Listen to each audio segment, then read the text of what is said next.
Highway 36, Denver, 8:47 a.m. A silver Mercedes flips, twice bursts into flames. Inside, a young woman trapped unconscious, bleeding gasoline, pooling fire spreading fast. Daniel Morrison has 30 seconds, maybe less. His choice: drive away safe to his 8-year-old daughter, or crawl into a burning car for a complete stranger. He chose courage. What he didn't know, that stranger would change his entire world. Because sometimes one moment of heroism doesn't just save a life, it reveals a destiny no one saw coming. This is that story. The apartment smelled like burnt toast and strawberry shampoo. Daniel Morrison stood at the kitchen counter, carefully writing on a small square of paper, while his daughter bounced around the living room, her rainbow backpack already strapped to her shoulders. "You're braver than you think. Love, Dad." He folded the note and tucked it into the plastic container next to the sandwich he'd cut into dinosaur shapes. The cookie cutter had been a purchase from the dollar store 2 years ago, right after Laura died, when he was desperately searching for ways to make Emma smile again. Small rituals, tiny anchors in a world that had tilted sideways. "Daddy, I'm going to be late." Emma appeared in the doorway, all freckles and wild brown hair that refused to cooperate, no matter how many times he tried to brush it. She was 8 years old and already smarter than him in ways that both terrified and amazed him. "We have 10 minutes, sweetheart. Plenty of time." He closed the lunchbox and handed it to her, watching as she immediately opened it to check for the note. She always checked. "You know I keep these, right?" Emma looked up at him with those serious brown eyes, so much like Laura's, it sometimes hurt to breathe. "I know. I have like 100 now, in a shoebox under my bed.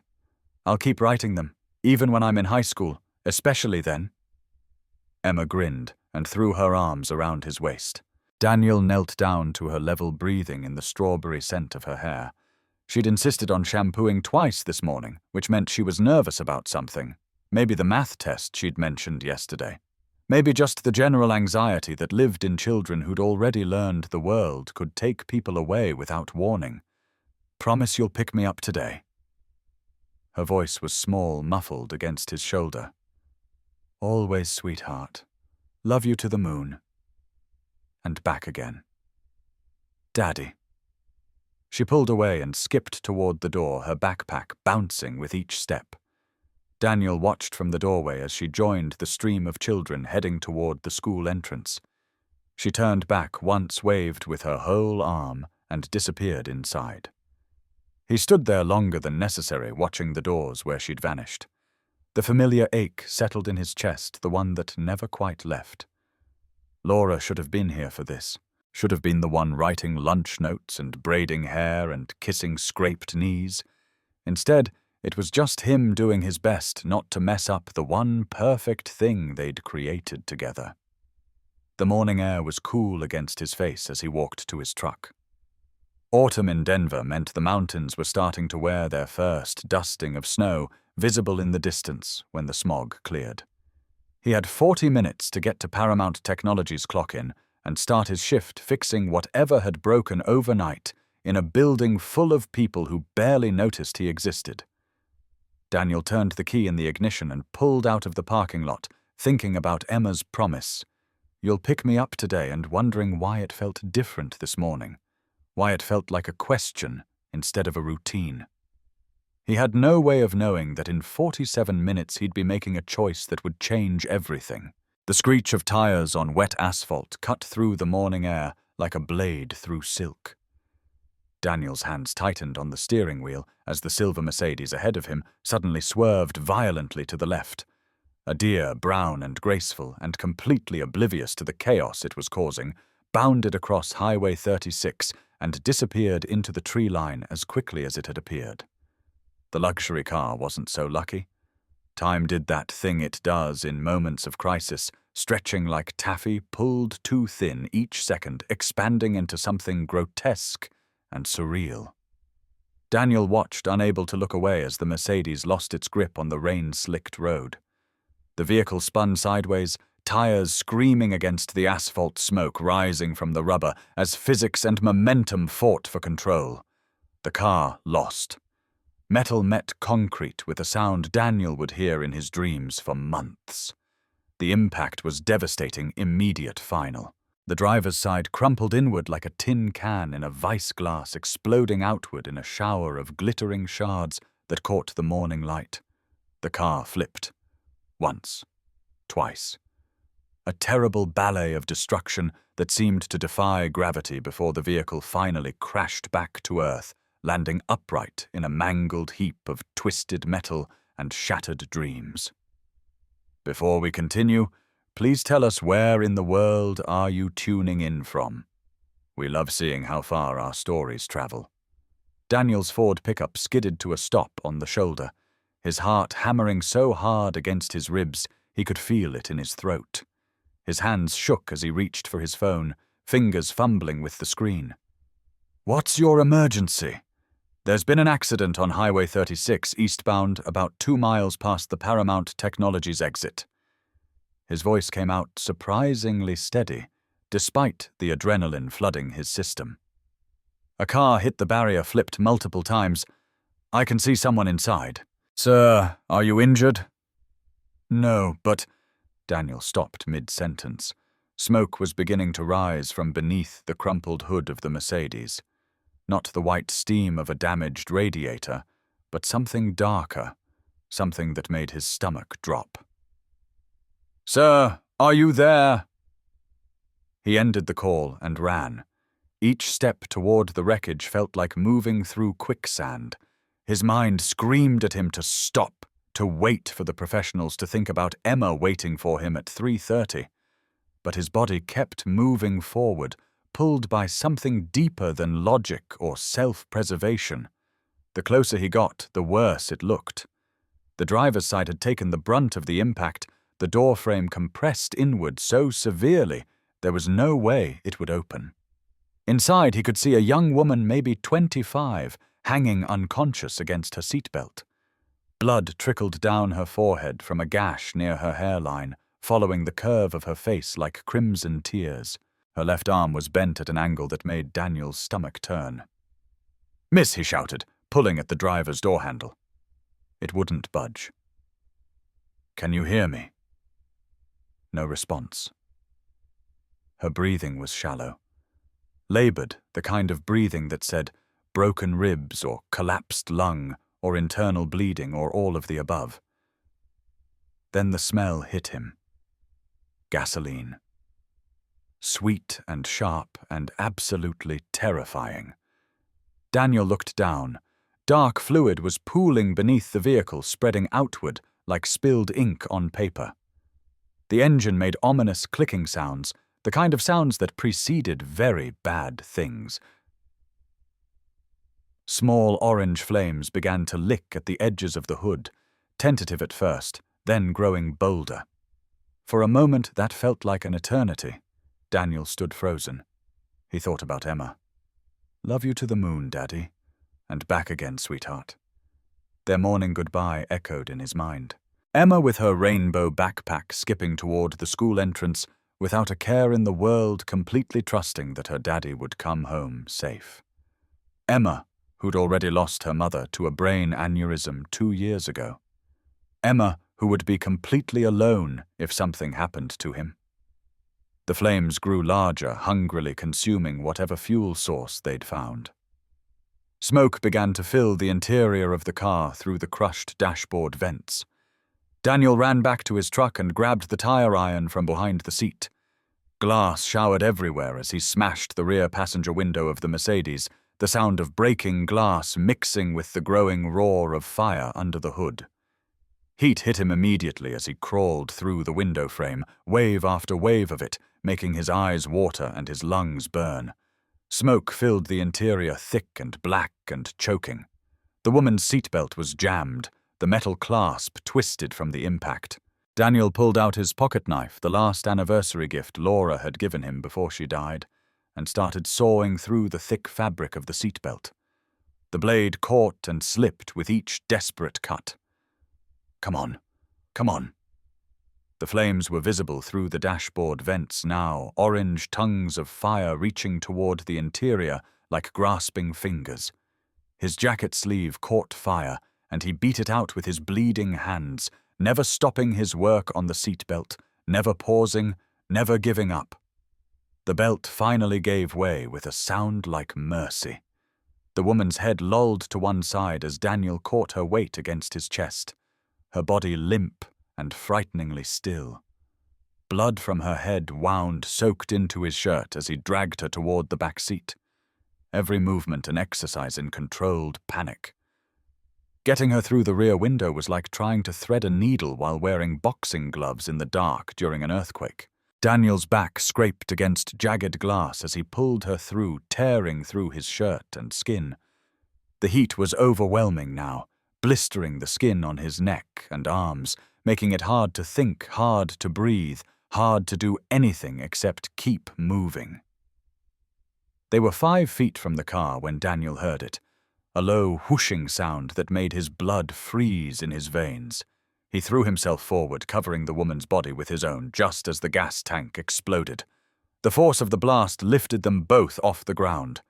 Daniel felt debris rain down on his back, sharp pieces of metal and glass embedding themselves in his shoulders and arms. The heat was like standing too close to a furnace, like the air itself was on fire. When the ringing in his ears finally subsided, Daniel found himself lying in the grass 10 feet from where the car had been. The woman was beneath him, still unconscious but breathing. He rolled off her carefully, every movement sending fresh waves of pain through his body. The Mercedes was nothing but a twisted skeleton of charred metal, now flames still dancing among the wreckage. Daniel pressed his jacket against the woman's head wound, his burned hands trembling with adrenaline and shock. "You're going to be okay," he whispered, though he wasn't sure if he was talking to her or himself. "Help is coming. Just hold on." In the distance, sirens wailed, getting closer. The world narrowed to a single point of focus, keep her breathing. Daniel knelt in the wet grass beside the unconscious woman, his jacket pressed against her head, wound, watching the rise and fall of her chest, with an intensity that made everything else fade to background noise. Blood seeped through the fabric despite the pressure he was applying. His hands, raw with burns and embedded with glass, trembled from adrenaline and shock. The heat from the burning car reached him even here, 10 feet away, waves of it washing over his back where debris had torn through his shirt. He could feel moisture there, warm and sticky, that was probably blood. Probably his own. But he couldn't think about that. Couldn't think about the pain screaming through his nervous system or the fact that he might have just made Emma an orphan. All that mattered was this stranger's shallow breathing, the barely perceptible pulse he could feel beneath his burned fingers when he checked her neck, the way her eyelids fluttered occasionally, as if she was trying to swim up from deep water toward consciousness, but couldn't quite break the surface. "Thank you." The words were so quiet, Daniel almost missed them. Her lips had barely moved, her eyes still closed, but he'd heard it, clear as a bell, clear as a promise that she was still in there, still fighting. And somehow in that moment, Daniel knew Laura would have been proud. The paramedics found them like that. Daniel hunched over the unconscious woman, talking to her softly, even though she couldn't hear him, his body creating a shield between her and the burning wreckage, telling her about Emma, about how his daughter collected rocks and believed in magic and had the biggest heart of anyone he'd ever known, about how she'd lost her mother, but still found reasons to smile every single day. He didn't know why he was telling this stranger these things. Maybe because talking kept him from passing out. Maybe because if he stopped talking, he'd have to acknowledge the pain. Maybe because Laura used to say that hearing was the last sense to go, and if this woman died, he wanted her last moments to be filled with stories about hope, instead of the sound of flames consuming metal. "So you need to let us take a look at you." The voice belonged to a young paramedic with kind eyes and steady hands. Daniel looked up at him, momentarily disoriented. When had the ambulance arrived?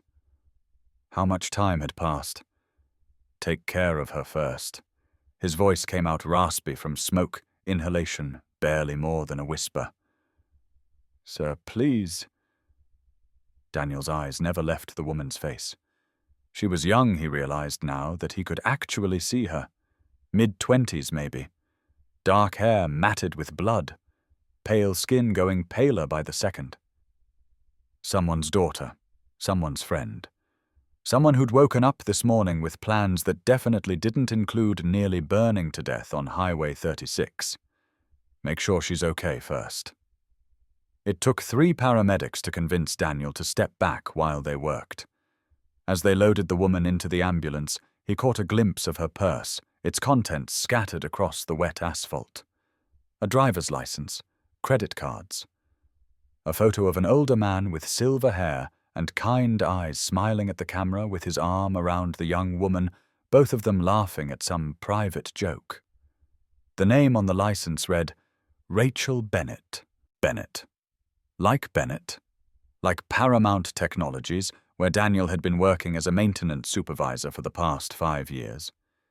But the connection didn't register through the fog of shock and adrenaline. All that mattered was that she was breathing. That the paramedics were saying words like stable and responsive. What's your name, sir? Daniel Harrison Morrison, he said automatically. Then quieter. Is she going to be okay? The second paramedic, a woman with gentle hands who'd been cleaning the glass from his palms, paused in her work. You saved her life, Mr. Morrison, but you also nearly got yourself killed doing it.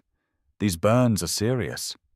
Daniel nodded absently, watching the ambulance pull away with Rachel Bennett inside. Only then did he allow himself to think about Emma, about the phone call he'd have to make to his sister Beth, about how close he'd come to not coming home. How do you tell an 8-year-old that her daddy might have scars for the rest of his life because he couldn't drive past a stranger in trouble? The emergency room at Denver General was a blur of activity and fluorescent lights. Daniel sat on an examination table while Dr. Sarah Chen worked on his hands, carefully removing pieces of glass and debris from his palms and fingers. Each shard she extracted felt like a small betrayal evidence of how close he'd come to failing Emma the way death had failed to warn them before taking Laura. You're lucky. Dr. Chen's voice was professional but warm, the kind of warmth that suggested she'd given bad news to too many families and took genuine pleasure in being able to offer good news for once. The burns on your back are 2nd degree, but they should heal without permanent damage to muscle function. Your hands, though, you're going to need surgery on 3 fingers. There's significant nerve damage. Daniel watched her work his mind elsewhere. Somewhere between this sterile room and Highway 36, between this moment and the one where he'd made his choice. The woman from the accident. Rachel Bennett. Is she? She's alive because of you, Mr. Morrison. Dr. Chen's voice was firm, brooking no argument. Skull fracture, broken arm, some internal bleeding, but nothing that won't heal. The fire department said you had maybe 30 seconds before that car became a death trap. 30 seconds. Daniel closed his eyes and tried not to think about how many times in those 30 seconds he'd almost turned around and walked away, almost chosen safety over courage, almost decided that Emma needed her father more than a stranger needed rescue. Mr. Morrison. Dr. Chen's voice gentled. Is there someone we can call family, my sister Beth? He gave her the number, his voice cracking slightly. And my daughter's school. Emma, she's 8. I was supposed to pick her up at 3:30. The medication was making everything feel distant and strange, like he was watching his life through a fogged window.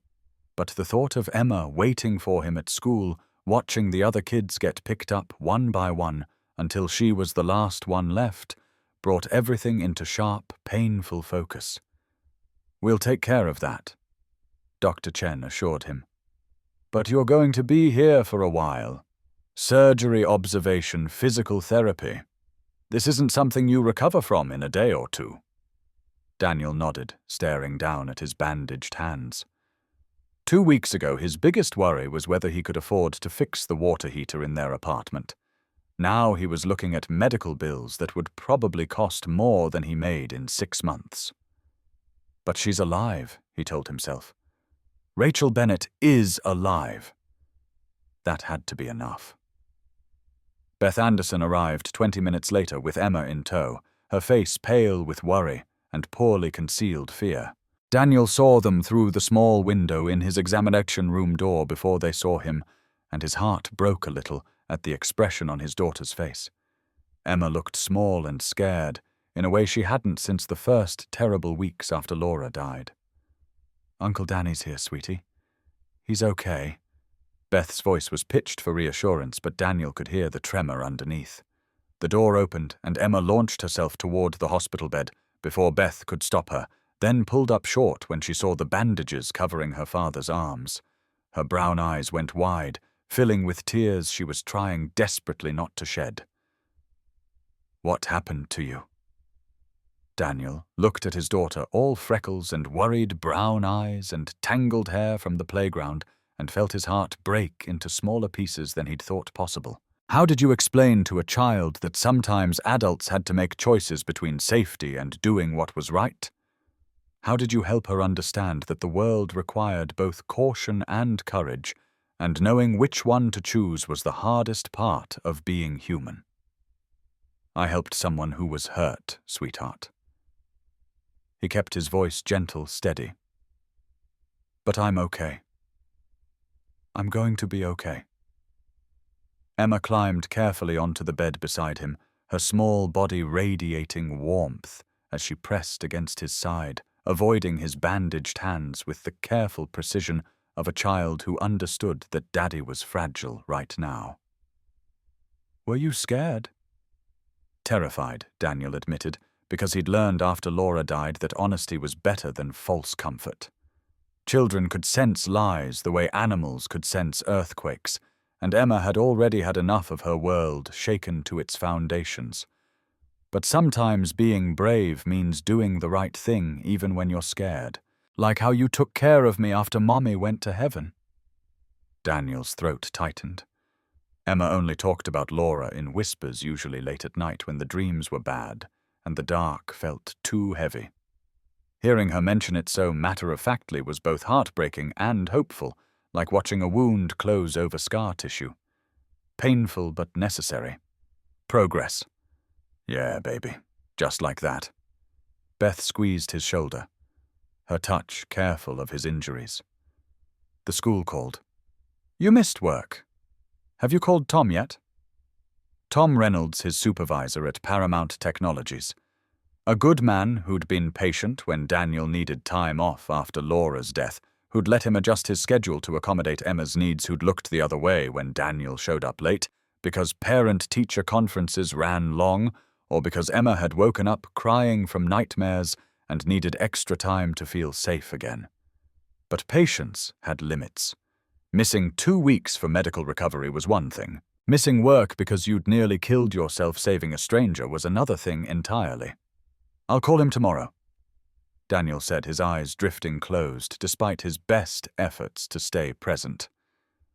"Right now, I just want to go home." But even as he said it, he knew home was changed now. That this decision, this choice to stop instead of drive past, had altered something fundamental in the architecture of their lives. He could feel it in the weight of Emma's head against his chest, in the careful way Beth was looking at him like he was a stranger wearing her brother's face, in the ache of his burned hands and the knowledge that some scars ran deeper than skin. Emma settled herself more comfortably against him and pulled out her coloring book, the one with pictures of superheroes that she insisted all looked exactly like her daddy, even though Daniel had pointed out multiple times that he was neither 6 feet tall nor capable of flight. As she colored, her tongue poking out the side of her mouth in concentration, Daniel lay in that hospital bed watching his daughter and couldn't shake the feeling that something had fundamentally changed. Not just in his body with the burns and cuts that would leave permanent scars, but in his understanding of who he was and what he was capable of. Laura used to say that love meant showing up for people even when it cost you everything. Daniel had always thought she was talking about family, about the way you take care of your wife and daughter no matter what. He'd never considered that sometimes love meant showing up for complete strangers, for people whose names you didn't know, whose stories you'd never hear, whose gratitude you might never receive. But watching Emma carefully color Superman's cape in precise strokes of red, so focused on making something beautiful despite the worry he could see in the tension of her small shoulders, Daniel thought maybe that was the most important lesson Laura had tried to teach him. That love didn't have boundaries. That showing up mattered regardless of whether the person you were showing up for was family or friend or complete stranger trapped in a burning car.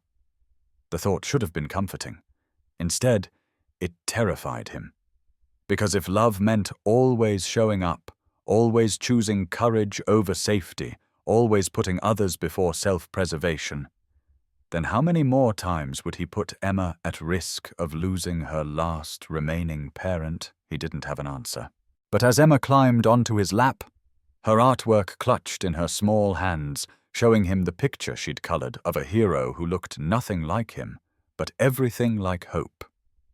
Daniel thought maybe the answer didn't matter as much as the question. Maybe courage wasn't about having the right answers.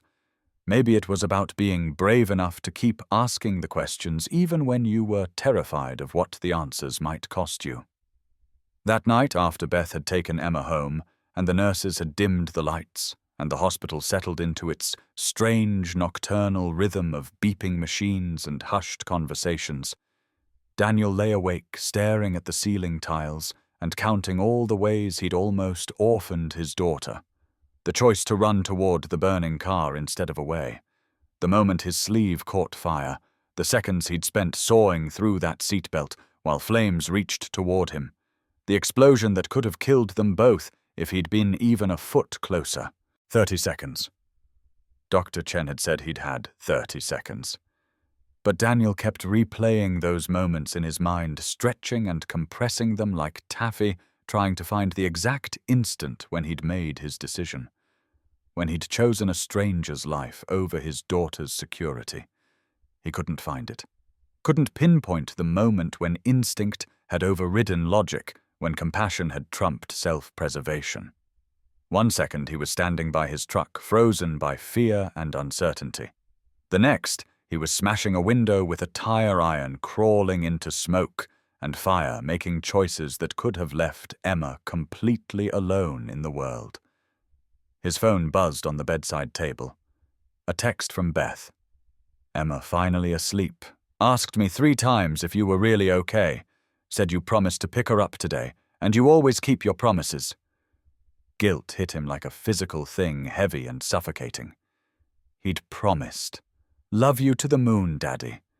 And back again, sweetheart. Their morning ritual sacred and unbreakable. Except he'd almost broken it. Almost made that goodbye their last goodbye. Daniel typed back with his bandaged hands, the movement awkward and painful. Tell her I'm sorry. Tell her I love her. Tell her I'll be home soon. Beth's response was immediate. She knows. But Danny, you scared her. You scared me. What were you thinking? What had he been thinking? That someone needed help? That Laura would have wanted him to stop? That teaching Emma about courage meant sometimes being courageous yourself, even when every cell in your body screamed to run the other way? I was thinking about being the kind of father Emma deserves, he typed back. The kind of man Laura fell in love with. Beth didn't respond for a long time. When she finally did, her message was simple. Laura fell in love with Emma's father, the man who came home to his family every night. Don't forget that part. Daniel set the phone down, Beth's words echoing in his mind. She was right. Laura had loved him not because he was heroic or brave or willing to run into burning cars. She'd loved him because he showed up, because he was present, because when she'd gotten sick and the doctors had said there was nothing they could do, he'd held her hand and promised to take care of their daughter no matter what. And he had. For 2 years he'd kept that promise. He'd learned to braid hair from YouTube videos. He'd burned countless dinners and ordered too much pizza and cried in the shower so Emma wouldn't hear. He'd attended every parent-teacher conference, every school play, every doctor's appointment. He'd been enough even when he felt like he was failing. But now he had scars that would remind him every day of the choice he'd made. The choice that could have broken his promise to Laura, could have left Emma alone. The door to his room opened quietly. Daniel expected a nurse come to check his vitals or adjust his medication. Instead, Emma slipped inside, her stuffed rabbit clutched in one hand, Beth's apologetic face visible in the hallway behind her. She insisted, Beth mouthed. Emma climbed onto the chair beside his bed, her small face serious in the dim light. She was wearing her pajamas, the ones with stars that Laura had bought her for Christmas 2 years ago.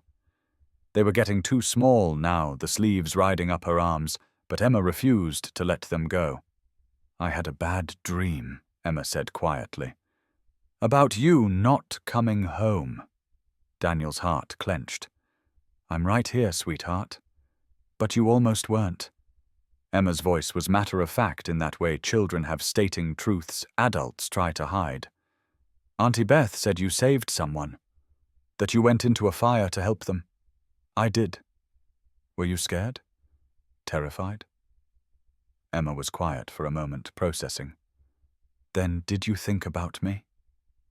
Every second, Daniel said, and it was the absolute truth. I thought about our goodbye this morning. About your rainbow backpack. About how much I wanted to hear you say love you to the moon again. Did that make you scared? Scared to help? It made me scared. I might not come home to you, but it also made me careful, made me pay attention to every second because I had to come back. Emma climbed onto the bed beside him, settling herself carefully against his side. Her rabbit ended up squished between them, its button eyes reflecting the dim light. Mommy didn't get to choose, Emma said finally. Her voice was small, vulnerable in a way that made Daniel's throat tight. When she went to heaven, she didn't choose to leave us. No, baby, she didn't. But you chose to go into that fire. You could have died, and that would have been a choice. Daniel had no answer for that. Because she was right. He had chosen, had weighed the risks and made his decision, and nearly orphaned his daughter in the process. I'm sorry, he whispered. Emma was quiet for a long time. Then I'm not. You're not. She shook her head, her hair tickling his chin. Because if you'd driven past, you wouldn't be my daddy anymore. Daniel's chest tightened. Emma, I'll always be your daddy. No, she said firmly. You'd be the man who used to be my daddy, the one who taught me to help people and be brave and show up when things are hard. If you'd driven past that lady, you would have become someone else. Someone scared. And I don't want a scared daddy. I want the brave one. Tears slipped down Daniel's face, hot and unexpected. When had his 8-year-old become so wise? When had she learned to see through his fear and guilt, to the truth underneath? Emma reached up and wiped his tears with her small hand. It's okay to cry, Daddy. Mommy said crying means you care about things. She was right about that. Laura had been right about most things.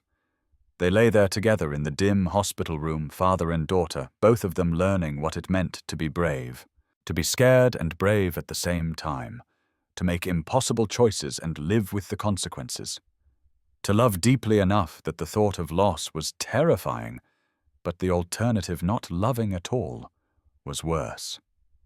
Eventually, Emma fell asleep against his chest, her breathing deep and even. Beth appeared in the doorway, ready to take her home, but Daniel shook his head. Let her stay, just for tonight. Because tomorrow he'd have to be strong again. Have to make phone calls and deal with medical bills and figure out how to work with hands that might never fully heal. But tonight, he could hold his daughter and be grateful that he'd made it back to her, that he'd had 30 seconds of courage when it mattered most, that he'd become, at least for one morning on Highway 36, the kind of man his daughter believed him to be. 3 days later, in the hospital. Daniel stared at his bandaged hands, trying to grip a spoon. The occupational therapist had left him a children's fork, the kind with a fat rubber handle that Emma used when she was 3. His pride stung worse than the burns. The door opened. Emma peeked in her backpack, still on from school. "Daddy, can I help?" Daniel wanted to say no. Wanted to tell her that daddies were supposed to take care of daughters, not the other way around. But the truth was simpler and harder. "Yeah, baby. I'd like that." Emma climbed onto the hospital bed, careful of his IV line, and picked up the spoon. One bite at a time, she fed him applesauce, her small face serious with concentration. "You're really good at this," Daniel said. "Auntie Beth taught me. She said sometimes people who love us need help, and that's okay." Daniel felt tears burning behind his eyes. "When did you get so smart?" "I was always smart," Emma said matter-of-factly. "You just noticed." Later, after Beth had taken Emma home and the sun had set beyond his hospital window, a nurse brought Daniel's dinner. Meatloaf and mashed potatoes and green beans that had been cooked into submission. Standard hospital fare that required utensils to eat. Daniel stared at the tray, then at his bandaged hands, and felt frustration rise like bile in his throat. He picked up the adaptive fork, tried to stab a piece of meatloaf, and watched it slide across the plate. His fingers wouldn't close properly, wouldn't maintain the grip necessary for something as simple as eating dinner. The fork clattered against the tray again. Daniel wanted to throw it across the room, wanted to scream at the unfairness of it all. He'd saved someone's life, and this was his reward. Hands that didn't work, nerve damage that might be permanent, the inability to do basic tasks without assistance. "Need some help with that?" The voice came from the doorway. Daniel looked up to find Tom Reynolds, his supervisor from Paramount Technologies, standing there with an uncertain expression. Tom was a big man, built like the linebacker he'd been in college, but his presence in the hospital room somehow made him seem smaller, more vulnerable. Tom. Daniel tried to sit up straighter, wincing as the movement pulled at his healing burns. "I was going to call you. To explain about work." Tom waved a hand dismissively and walked into the room, settling his bulk into the visitor's chair.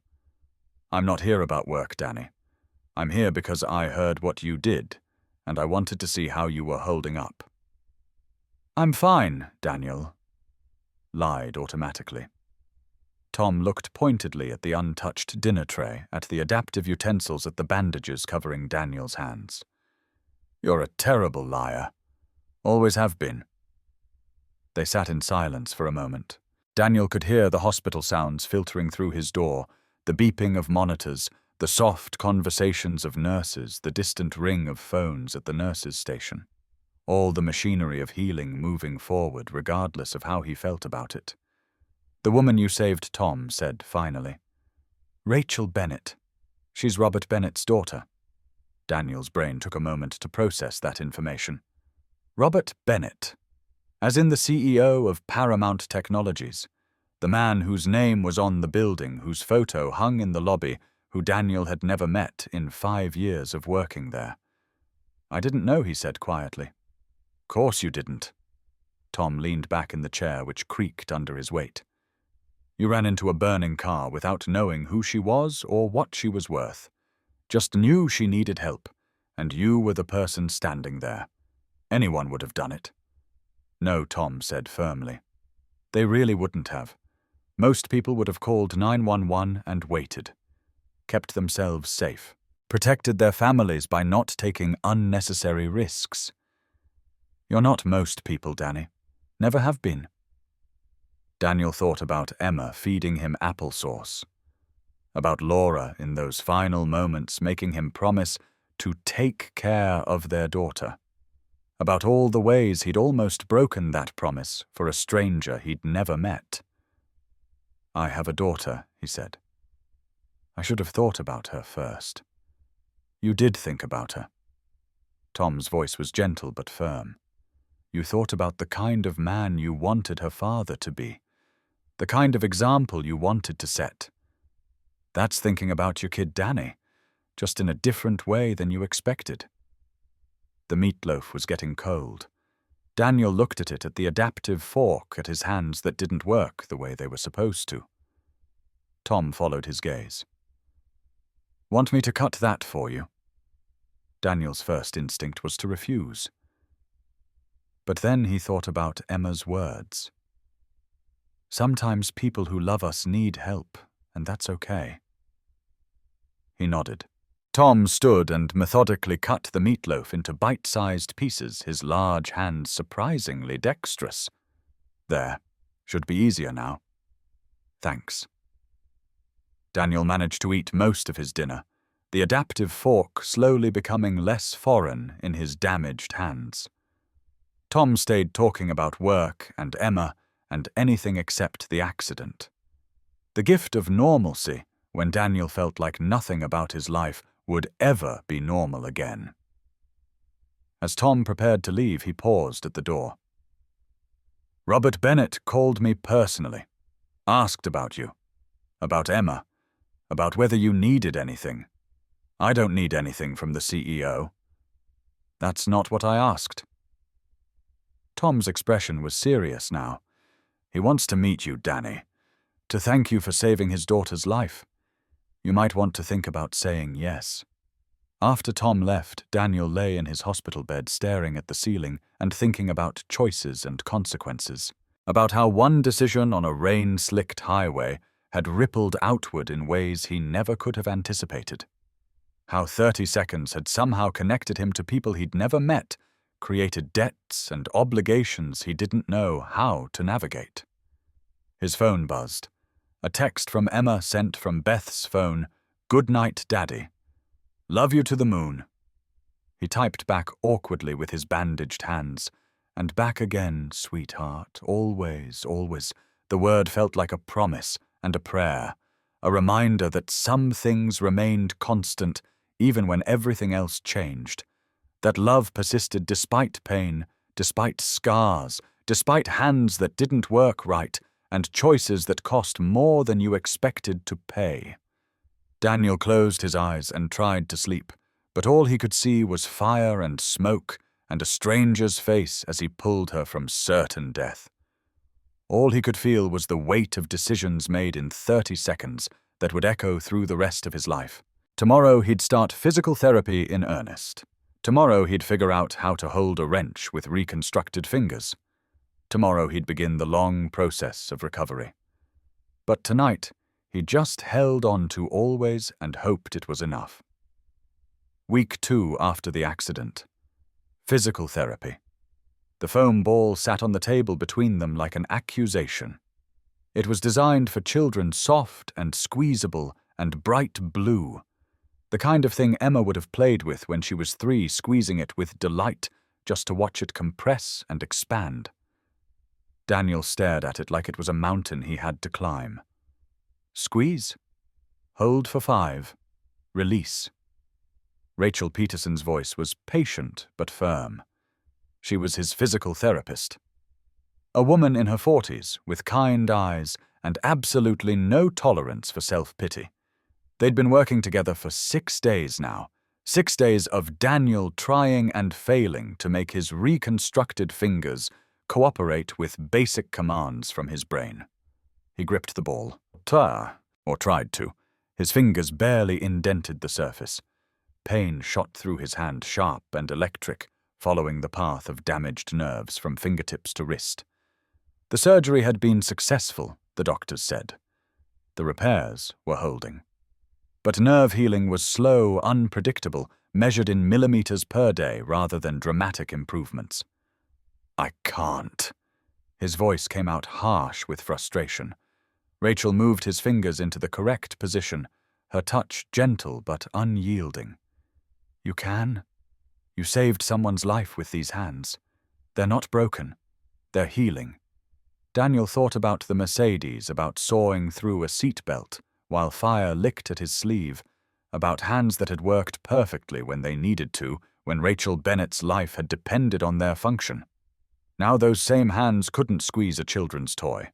"Again," he said through gritted teeth. This time the ball compressed, just a little, just barely, just enough that Rachel's face broke into a genuine smile. "That's it. That's progress, Mr. Morrison." Daniel released the ball, his hand trembling from the effort. He'd done construction work. He'd lifted equipment that weighed more than Emma. He'd worked 14-hour shifts without complaint, his hands reliable tools that responded to every command without hesitation. Now squeezing a foam ball felt like running a marathon. And this was just the beginning. "Your daughter was here yesterday," Rachel said, as she adjusted his hand position for another attempt. "She's quite something." "She is." Daniel felt his chest tighten with love and guilt. "She brought me a card she made, drew pictures of us fishing." "Do you fish used to?" "Before Laura got sick." Daniel paused, surprised he'd mentioned his wife. He didn't usually talk about Laura with strangers. "Haven't been since she died." Rachel nodded, not pushing, and Daniel found himself continuing. "Laura loved fishing. Hated baiting the hook, loved everything else about it. Said it was the only time she could make her brain slow down and just be present. Sounds like a special person." She was. Daniel looked at his damaged hands, at the scars, still pink and healing. She would have told me I was an idiot for running into that fire. Then she would have been proud of me for it anyway. That's who she was. Rachel handed him the ball again. Sounds like she understood that sometimes being an idiot and being brave look exactly the same. They worked for another 30 minutes. Squeeze, hold, release. Over and over until Daniel's hand cramped and sweat beaded on his forehead from the effort and frustration. But each squeeze was minutely better than the last, each compression a fraction deeper, progress measured in millimeters, recovery counted in foam ball squeezes. After therapy, Daniel returned to his hospital room to find Beth waiting with news. "The doctor says you can go home tomorrow. If you have adequate support for daily care." "I'll manage." Beth gave him the look, the one that said she loved him, but thought he was being an idiot. "Danny, you can't button your own shirt. How are you going to manage? I'll figure it out. You're staying with me for at least a week, until you can handle basic tasks independently." Beth's voice left no room for argument. "Emma's already excited. She's been planning your homecoming for days." Daniel wanted to protest, wanted to maintain some shred of independence, but the truth was he couldn't manage alone. Not yet. Maybe not for a while. "Okay. Thank you." Beth's expression softened. "That's what family does. We show up for each other." After she left, Daniel attempted to button his hospital gown. His fingers fumbled with the small buttons, unable to grip them properly, unable to push them through the buttonholes. 5 minutes of trying left him exhausted and frustrated, the gown still hanging open. The door opened. Daniel expected a nurse, and instead found himself looking at a young woman in a wheelchair. She had dark hair pulled back in a ponytail, her left arm in a cast, and bandages still visible on her forehead, where Daniel remembered seeing blood. Her eyes were alert and focused, and they were staring at him with an intensity that made him forget how to breathe. "Mr. Morrison." Her voice was soft but clear. "I'm Rachel Bennett." Daniel opened his mouth, but no words came out. This was the woman he'd pulled from the burning car, the stranger he'd risked everything to save.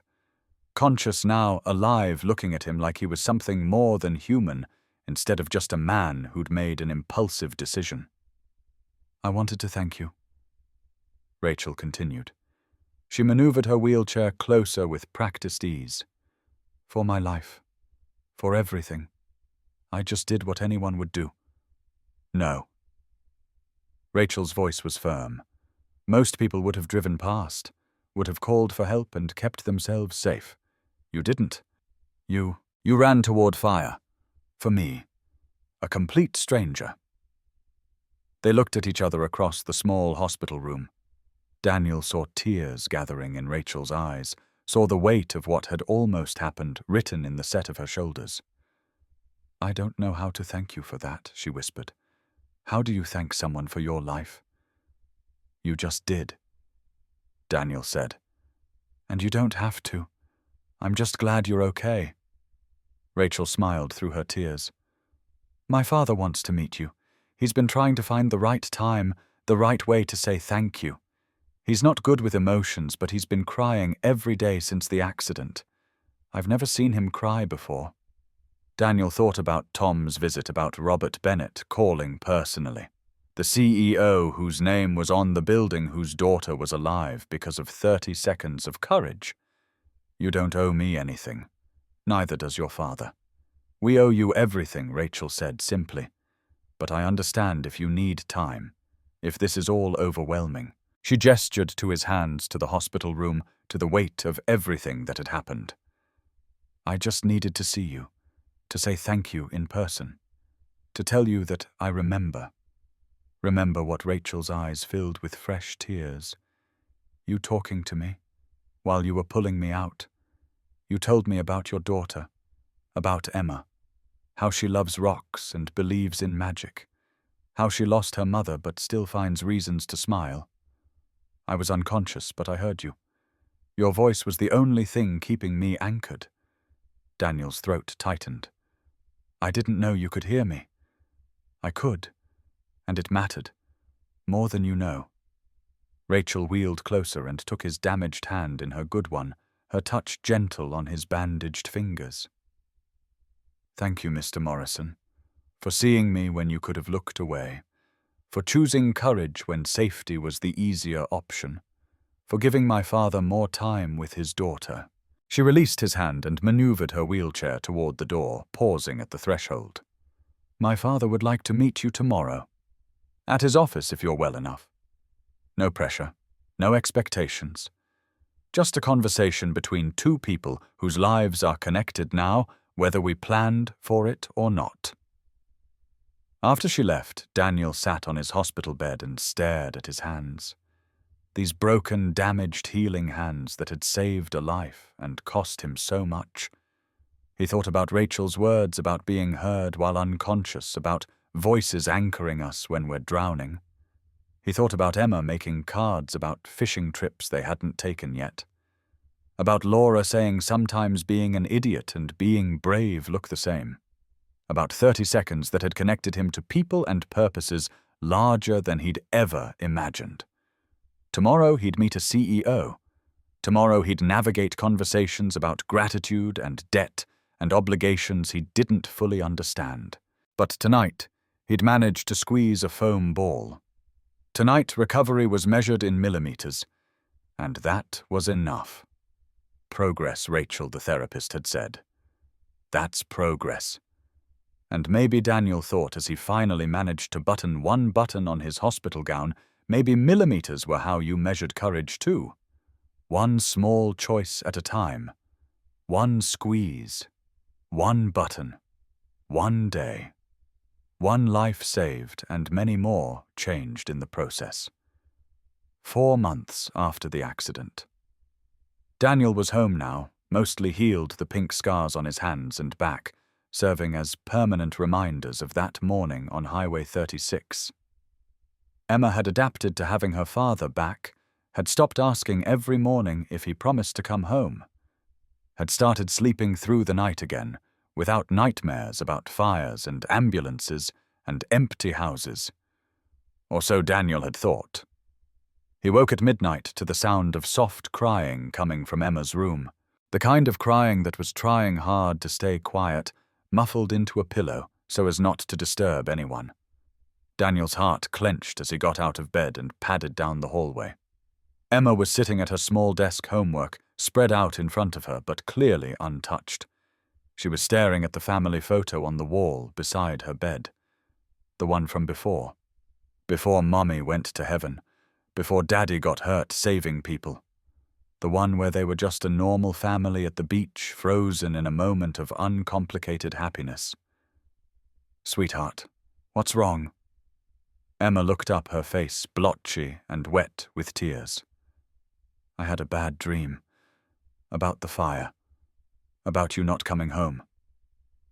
Daniel crossed the room and knelt beside her chair, ignoring the protest from his healing back. "But I did come home." Emma's bottom lip trembled. "What if next time you don't? What if next time you help someone and you don't come back and I'm all alone forever?" The fear Daniel had been trying to protect her from the one he'd thought she'd moved past sat between them now, like a living thing.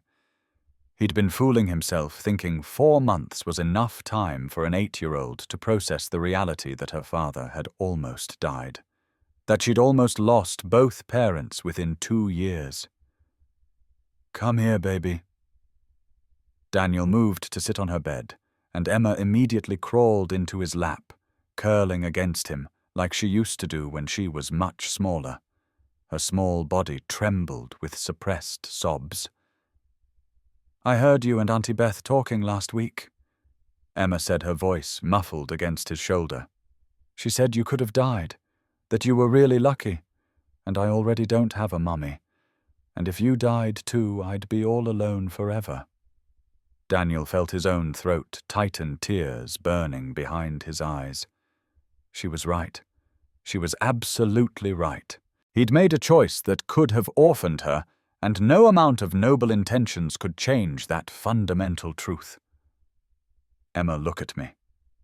He waited until her brown eyes, so much like Laura's, met his. "I'm right here. I'm okay. I'm not going anywhere." "But you almost did go somewhere. You almost left me like Mommy did." And there it was. The fear he'd been too focused on his own recovery to notice. The terror of an 8-year-old who'd already lost one parent to forces beyond anyone's control, now grappling with the knowledge that her remaining parent had voluntarily put himself in mortal danger. "You want to know what I thought about when I was pulling that lady out of the car?" Emma nodded against his chest. Daniel's voice cracked slightly. "I thought about our goodbye that morning, about your rainbow backpack, about how you said love you to the moon, and I said, and back again. I thought about how much I wanted to hear you say it again, about how I had to make it back to you. Did that make you scared, terrified? But it also made me careful. It made me pay attention to every second because I had to come back to you. You're the reason I survived, Emma, because I couldn't leave you alone." Emma was quiet for a moment, processing.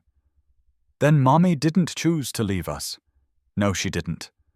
Mommy's brain got sick and there was nothing anyone could do. That was something bad that happened that nobody could control. But you chose to go into that fire. You could have not done it. I could have, Daniel admitted. And if I had, I would have been safe. But I also would have known that I let someone die when I could have helped. And I don't think I could have looked at you the same way after that. Why not? Because you would have asked me someday why I didn't help, and I wouldn't have had a good answer, because the only honest answer would have been that I was too scared. And I don't want to teach you to let fear stop you from doing what's right." Emma pulled back slightly, looking at him with those old soul eyes that sometimes seemed to understand things she was too young to know. "Is that why you helped the lady? To teach me something, I helped her because she needed help, and I was there.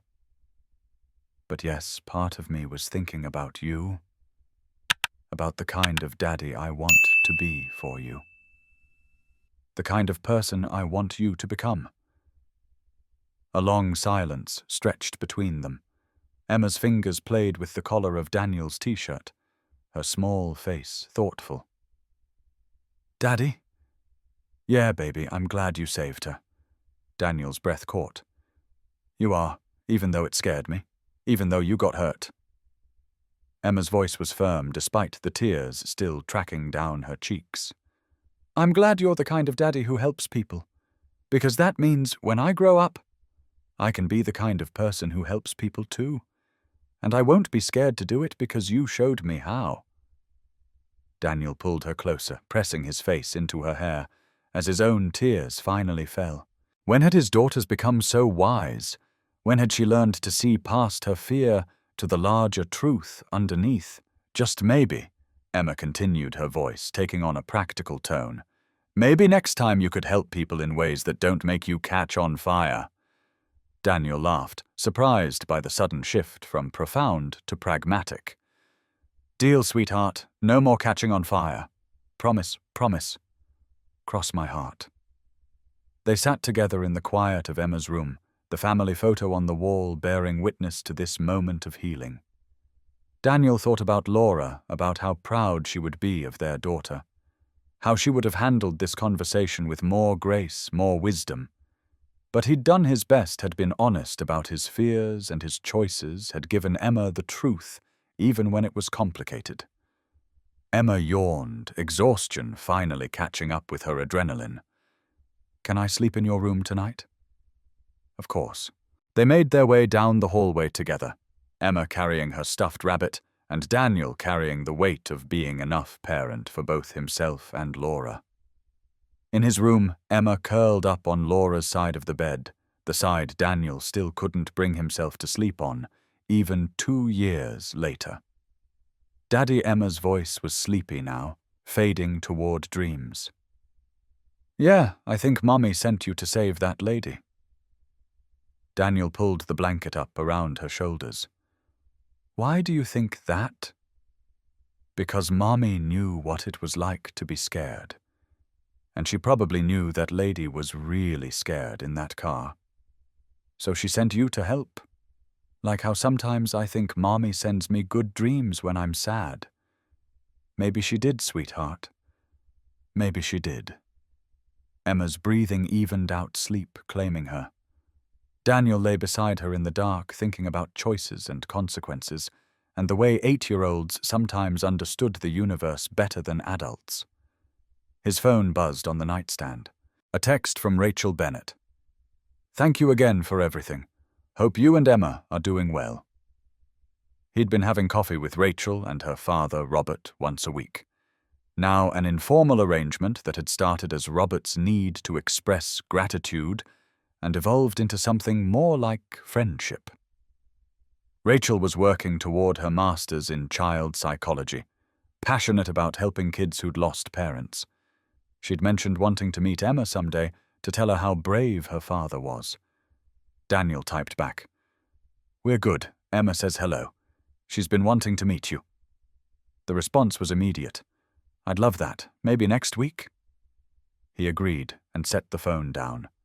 Tomorrow he'd make those arrangements. Tomorrow he'd continue building this strange new life that had emerged from 30 seconds of courage. But tonight he'd hold his daughter and be grateful that when she'd needed him to explain the unexplainable, he'd found the right words, or close enough to write that she could sleep peacefully beside him, her fear acknowledged, but not in control. "Love you to the moon," he whispered to the sleeping child beside him. In his heart, he heard Emma's response as clearly as if she'd spoken it aloud. And back again. "Daddy. Always and forever." 2 weeks after the accident, Daniel returned to work with his hands still bandaged and his movements slower than usual. The burns on his back had healed enough that he could wear his uniform shirt without too much discomfort, but gripping tools remained painful. Every twist of a wrench sent small shocks of pain through his reconstructed fingers. He was fixing a heating unit in the executive wing of Paramount Technologies, a job that normally would have taken him 20 minutes but was stretching toward an hour because his hands refused to cooperate with basic mechanical tasks when Tom Reynolds found him. Danny. Tom's voice carried a strange quality, almost nervous. Mr. Bennett wants to see you in his office. Now. Daniel's stomach dropped. Robert Bennett, the CEO of Paramount Technologies. In 5 years of working here, Daniel had never even been on the same floor as the man's office, let alone called to meet with him personally. Is this about the time I missed? Daniel was already mentally calculating how much money they had saved, how long it might last if he lost this job. Medical bills were piling up despite what insurance covered. Emma needed new shoes. Rent was due in 2 weeks. Just go up there, Danny. Tom's face was unreadable. Margaret's expecting you. The executive elevator felt like the longest ride of Daniel's life. His reflection in the polished metal doors showed a man who looked older than 35, worn down by grief and pain and choices that left scars visible and invisible. His uniform shirt was wrinkled, his hands were still bandaged, and he was about to meet the CEO, looking like exactly what he was, a maintenance worker who'd bitten off more than he could chew. The top floor of Paramount Technologies was all marble and glass, with panoramic views of the Denver skyline and mountains beyond. Daniel had seen it in company newsletters, those carefully staged photos of executives shaking hands and cutting ribbons. Being here in person was overwhelming in a way he hadn't anticipated. Margaret Chen. Mr. Bennett's assistant smiled warmly at him. Mr. Morrison, he's expecting you. Please go right in. The office was larger than Daniel's entire apartment. Floor-to-ceiling windows looked out over the city. Expensive artwork lined the walls, and the furniture probably cost more than Daniel made in a year. Robert Bennett stood by the window with his back turned, a distinguished man in his 60s with silver hair and a perfectly tailored suit. But it was the other person in the room who made Daniel's breath catch in his throat. Rachel Bennett sat in a wheelchair near her father's desk, her arm still in a cast, bandages visible on her forehead. But her eyes were alert and focused, and currently filled with tears as she looked at him. Mr. Morrison. Robert Bennett turned from the window, and Daniel could see that his eyes were red-rimmed with emotion. I'd like you to meet my daughter, Rachel. The world tilted sideways. His daughter. The woman Daniel had pulled from the burning car, the stranger he'd risked his life for, was Robert Bennett's daughter, the CEO's only child. Rachel struggled to stand from her wheelchair, wobbling slightly on unsteady legs. Before anyone could stop her, she crossed the room and threw her good arm around Daniel in a fierce hug. You saved my life. The words came out in a sob muffled against his shoulder. The doctor said I had less than 30 seconds before the fire reached the passenger compartment. They told me everything, your injuries, your burns, how you shielded me from the explosion. Daniel stood frozen, overwhelmed by the revelation and the weight of her gratitude. All he could think about was that morning weeks ago, about how close he'd come to driving past the accident, about Emma, about the choice between safety and courage. I just did what anyone would do, he said quietly. No. Robert Bennett's voice was thick with emotion as he approached them, and Daniel noticed the older man's hand was shaking slightly when he placed it on Daniel's shoulder. Mr. Morrison, Daniel, I've spent the last 2 weeks learning about you, about your wife Laura, about Emma, about how you've worked here for 5 years without a single complaint, how you've never missed a day except when you were literally in the hospital because you saved my daughter's life. The grip on Daniel's shoulder tightened. I've built this company on the principle that good people deserve recognition, but what you did goes beyond anything I could have imagined. Robert's voice broke slightly. Rachel is my only child. I lost my wife Margaret 10 years ago to cancer, and Rachel is all I have left in this world. Rachel pulled back from the hug, wiping tears from her cheeks. I've been having nightmares about being trapped in that car. The fire, the smoke, the feeling of not being able to move. But then I remember someone was there talking to me, telling me I'd be okay. Even though I was unconscious, somehow I heard you. You whispered thank you, Daniel said suddenly, right before the paramedics came. You said thank you. I remember that. Rachel's voice was soft. It was like hearing an angel. Robert cleared his throat, composing himself. Daniel, I want to make some things clear. First, all of your medical expenses have been covered. Every penny. That's non-negotiable. Mr. Bennett, I can't. Second, Robert held up a hand. We are promoting you to facilities director. It comes with a substantial salary increase and benefits that will cover Emma's healthcare and education through college. Daniel opened his mouth to protest, but no words came. Facilities director. A position that would mean real financial security. A future where Emma wouldn't have to worry about money, where medical bills wouldn't keep him awake at night. Third.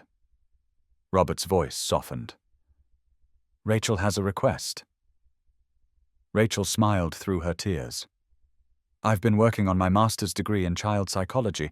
Before the accident, I was driving to a children's shelter to deliver books and spend time with kids who've lost parents.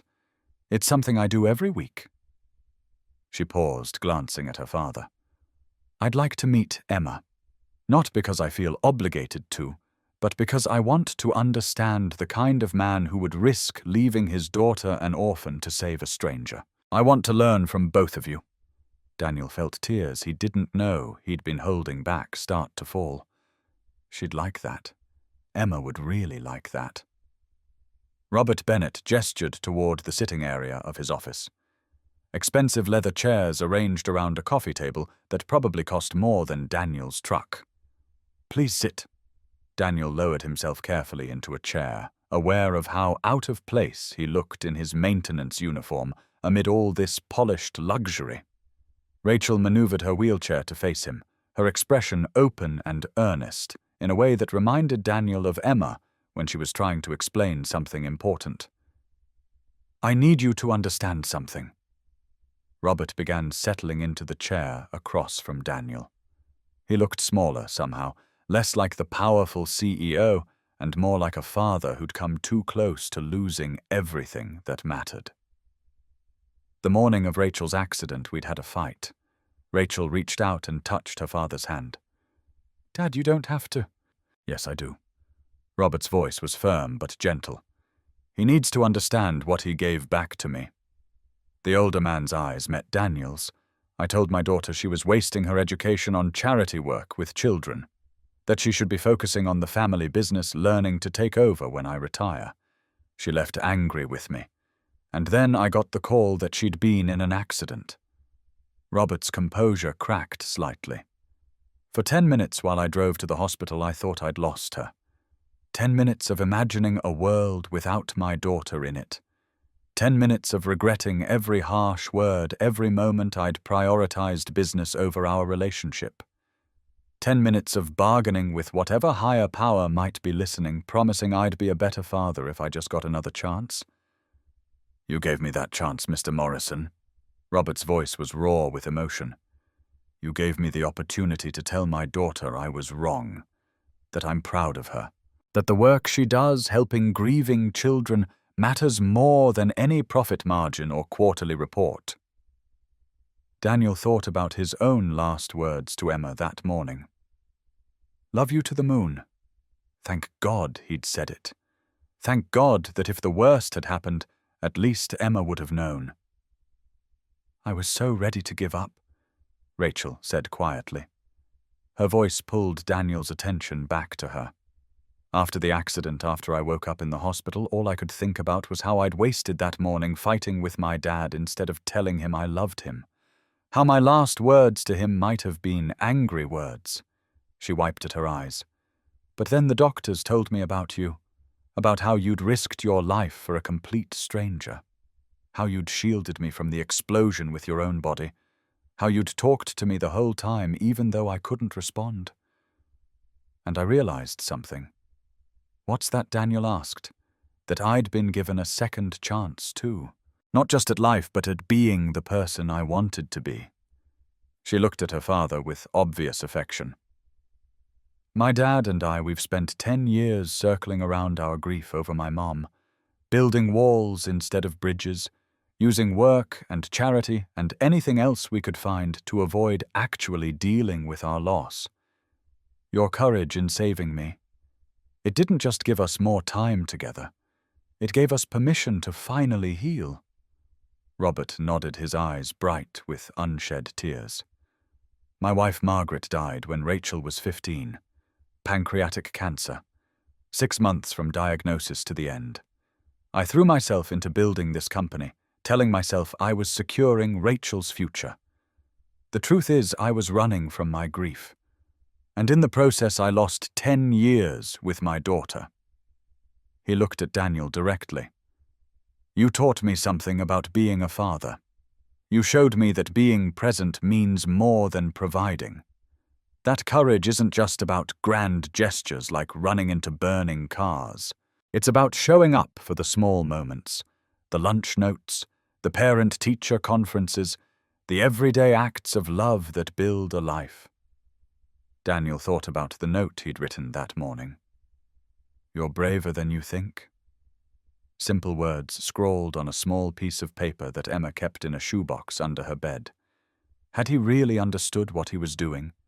Had he known those small gestures mattered this much? Your daughter, Robert continued. Tell me about her. Emma's 8. Daniel found himself smiling despite the weight of the conversation.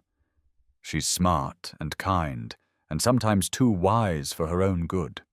She collects rocks and believes in magic, and thinks every superhero looks exactly like me, even though I keep telling her I'm just a regular person. She lost her mother 2 years ago. Laura had a brain aneurysm. 1 minute she was laughing, playing with Emma in the backyard. The next minute she was gone. No warning, no chance to prepare. Rachel made a soft sound of sympathy. That must have been devastating. It was. Daniel's throat tightened with the memory. For a year I just went through the motions. Getting Emma to school, going to work, keeping us fed and housed. I cried in the shower so she wouldn't hear me. I learned to braid hair from YouTube videos. I burned more dinners than I can count. But you kept showing up, Robert said. Even when you were drowning in your own grief, you showed up for your daughter, because she needed me to. Daniel shrugged. You don't get to stop being a parent just because being a parent is hard. The three of them sat in silence for a moment, connected by loss and survival, and the strange ways life brings people together. I want to do something for you, Robert said finally. Beyond the medical expenses and the promotion. I want to establish a scholarship fund in your wife's name, for children who've lost parents, to help them afford the support and resources they need to heal. Daniel felt his breath catch. Laura would have loved that. Then help me build it. Robert leaned forward, his businessman focus returning, but tempered now with genuine warmth. You know what these families need. You've lived it. Be our voice for this. Help me turn my gratitude into something that honors your wife's memory and helps others. Before Daniel could respond, Rachel spoke up. And I want to include Emma in my work at the shelter. If she's interested. If you're comfortable with it.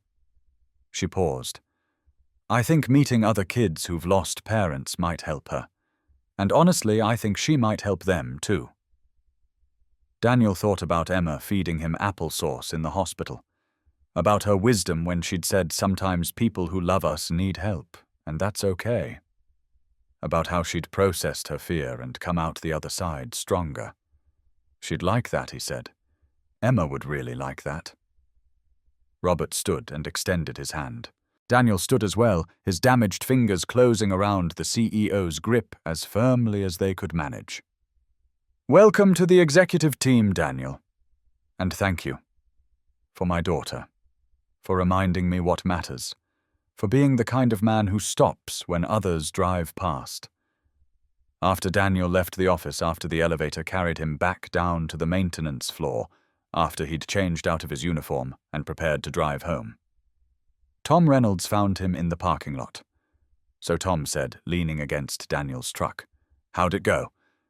He offered me a promotion. Facilities director. That's great, Danny. He wants to start a scholarship fund in Laura's name. That's even better. And his daughter wants to meet Emma. Tom studied Daniel's face. You okay with all this? Daniel thought about the question. Was he okay? His hands still hurt. His back still ached. He had scars that would never fade. But he also had financial security for Emma's future. He had the chance to honor Laura's memory in a meaningful way. He had new friends who understood loss and courage. Yeah, he said finally. I think I am. As he drove home, Daniel thought about how 30 seconds had changed everything. How one choice had rippled outward in ways he never could have imagined. How saving one life had somehow saved multiple lives, including his own. Emma was waiting on the apartment steps when he pulled up her rainbow backpack beside her and her face bright with anticipation. Beth must have told her about the meeting. Daddy! She launched herself at him as he got out of the truck. Did you meet the lady? The one you saved? I did, sweetheart, and she wants to meet you. Really? Emma's eyes went wide. Really? She works with kids who've lost parents. I thought maybe you'd like to help her sometimes. Emma considered this seriously. Like how you helped her. Sort of. But less on fire. Emma giggled, and the sound was like medicine for all the places Daniel still hurt. Can we help her this week? We'll see, baby. We'll see. That night, after Emma was asleep, Daniel sat at the kitchen table and pulled out Laura's coffee mug from the cabinet where he'd kept it for 2 years. He'd never been able to bring himself to use it or put it away permanently. It had just sat there, a reminder of everything he'd lost. For the first time since Laura died, Daniel made himself a cup of coffee and drank from her mug. It didn't bring her back. Nothing ever would. But somehow it felt like she was there with him, proud of the choice he'd made and the new family they were building from the ashes of their grief. His phone buzzed with a text from Rachel. Thank you for agreeing to let Emma help at the shelter. I think you're both going to change a lot of lives. Daniel typed back. You already changed ours. And it was true.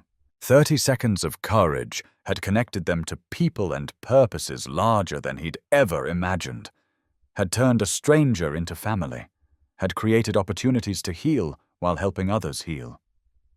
Laura had been right about so many things, but she'd been most right about this love means showing up, even when it's hard.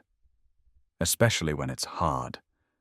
And Daniel intended to keep showing up for Emma, for the memory of Laura, for Rachel and Robert, for all the grieving children who needed to know they weren't alone.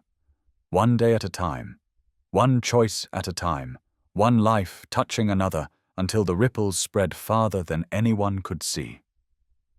The promotion paperwork sat on Daniel's kitchen table like a promise and a challenge. Facilities director. A salary that would mean Emma could have the childhood she deserved, could attend good schools, could go to college without drowning in debt. Benefits that would cover her health care, her dental work, her future. It was everything Laura had wanted for their daughter, everything Daniel had been struggling to provide on a maintenance supervisor's salary. But accepting meant more than just a better paycheck. It meant joining the executive team. It meant meetings and budgets and responsibilities that extended far beyond fixing heating units and unclogging drains. It meant becoming someone he'd never imagined being. You're thinking too loud. Beth's voice came from the doorway. She'd stopped by to drop off Emma after school, and now she stood watching her brother stare at papers like they might bite him. It's a lot. It's an opportunity. Beth sat down across from him. Laura would want you to take it. Laura would want me to do what's best for Emma. Those are the same thing, Danny. Beth's voice was gentle but firm. Taking this job means financial security. It means Emma doesn't have to worry about money. It means you can breathe for the first time in 2 years. Daniel knew she was right. But accepting felt like admitting that his old life was really over, that the Daniel who'd been content fixing things with his hands was gone, replaced by someone who'd run into fires and met with CEOs and made decisions that changed lives. What if I'm not good at it? The question came out smaller than he'd intended. What if I'm just a maintenance guy pretending to be something more? Beth reached across the table and took his scarred hand in hers. You saved someone's life, Danny. You pulled a woman from a burning car while you were literally on fire. I think you can handle facilities management. That was different. That was instinct. So is this. Your instinct to take care of people, to fix things, to make everything work smoothly. That's what this job is, just on a bigger scale. Emma appeared in the doorway holding a paper she'd clearly been working on at the kitchen counter. She'd been unusually quiet since getting home, had gone straight to her homework, without her usual chatter about her day. Daddy, I made something for you. Daniel took the paper, and his throat tightened. It was a drawing of two figures, one tall and one small, holding hands. Above them, Emma had written in her careful printing, My daddy is brave in big ways and small ways. What's this for sweetheart? Mrs. Patterson asked us to draw pictures about our heroes. Emma climbed into the chair beside him. I drew you. I'm not a hero, baby. Yes, you are. Emma's voice was matter-of-fact. Mrs. Patterson said heroes are people who help others even when it's hard. You help people every day. You fixed the heater at school so we wouldn't be cold. You helped that lady in the fire. You help me with my homework even when you're tired. She pointed to the drawing. See big ways and small ways. Both kinds of brave. Daniel looked at his daughter at the drawing at the promotion paperwork. Maybe Beth was right. Maybe this was just another way of being brave, of showing up, of doing what needed to be done even when it felt overwhelming. You're right, he told Emma. Both kinds of brave. That night, after Emma was asleep, Daniel called Robert Bennett's direct line. The CEO answered on the second ring, his voice carrying hope and apprehension. Mr. Morrison, I was hoping you'd call. I'll take the job. Daniel's voice was steady, sure. But I have conditions. Name them. I don't want to stop doing the work. The hands-on maintenance. I need to stay connected to the building, to the people who keep it running. I'm not interested in being the kind of director who never leaves their office. Agreed. What else? The scholarship fund. I want to be involved in selecting recipients. Want to make sure it's going to families who really need it, not just the ones who look good on paper. Absolutely. Anything else? Daniel took a breath. I need flexibility for Emma. She's 8 and she's lost her mother. Sometimes she needs me to show up for things. School events, doctor appointments, days when she just needs her dad. I won't be the kind of father who puts work first. There was a pause on the line. Then Robert's voice came through, thick with emotion. That's exactly the kind of father I should have been. Consider it done. They discussed plans, start dates, transition procedures. When Daniel finally hung up, he felt something he hadn't felt in a long time. Hope. Not just for survival, but for the future. For building something meaningful from the ashes of loss. His phone buzzed with a text from Rachel. Dad told me you accepted. Emma and I are having lunch tomorrow. Want to join? Daniel smiled and typed back. Wouldn't miss it. The next day, Daniel found himself in a cafe downtown, watching his daughter and Rachel Bennett bond over chocolate chip cookies and stories about rocks. Emma had brought her entire collection in her backpack, and Rachel listened with genuine interest as Emma explained the significance of each stone. This one's from the park where Mommy used to take me. Emma held up a smooth, grey river rock. She said it was special because the water made it that way over a really long time. That's beautiful, Rachel said. Your mom sounds like she was really special. She was. Emma's voice was wistful but not sad. She taught me that patient things are the strongest things, like how water can shape a rock just by being patient.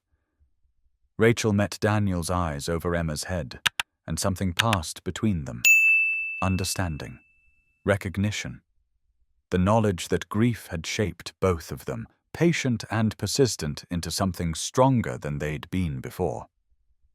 "I have rocks too," Rachel said, "from places my mum took me." She pointed to a small pendant around her neck. "This one's from our last trip together, before she got sick." Can I see Rachel unclasped the necklace and handed it to Emma, who examined it with the seriousness of a jeweler appraising a diamond. "It's beautiful." Emma looked up at Rachel with those old soul eyes. "I bet your mum is proud of you, for helping kids and being brave and wearing her rock."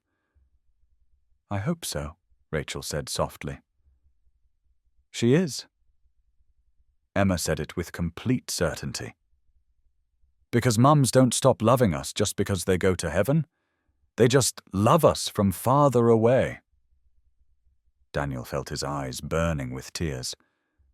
Where did his 8-year-old learn such wisdom? How did she know exactly what to say to help someone else heal?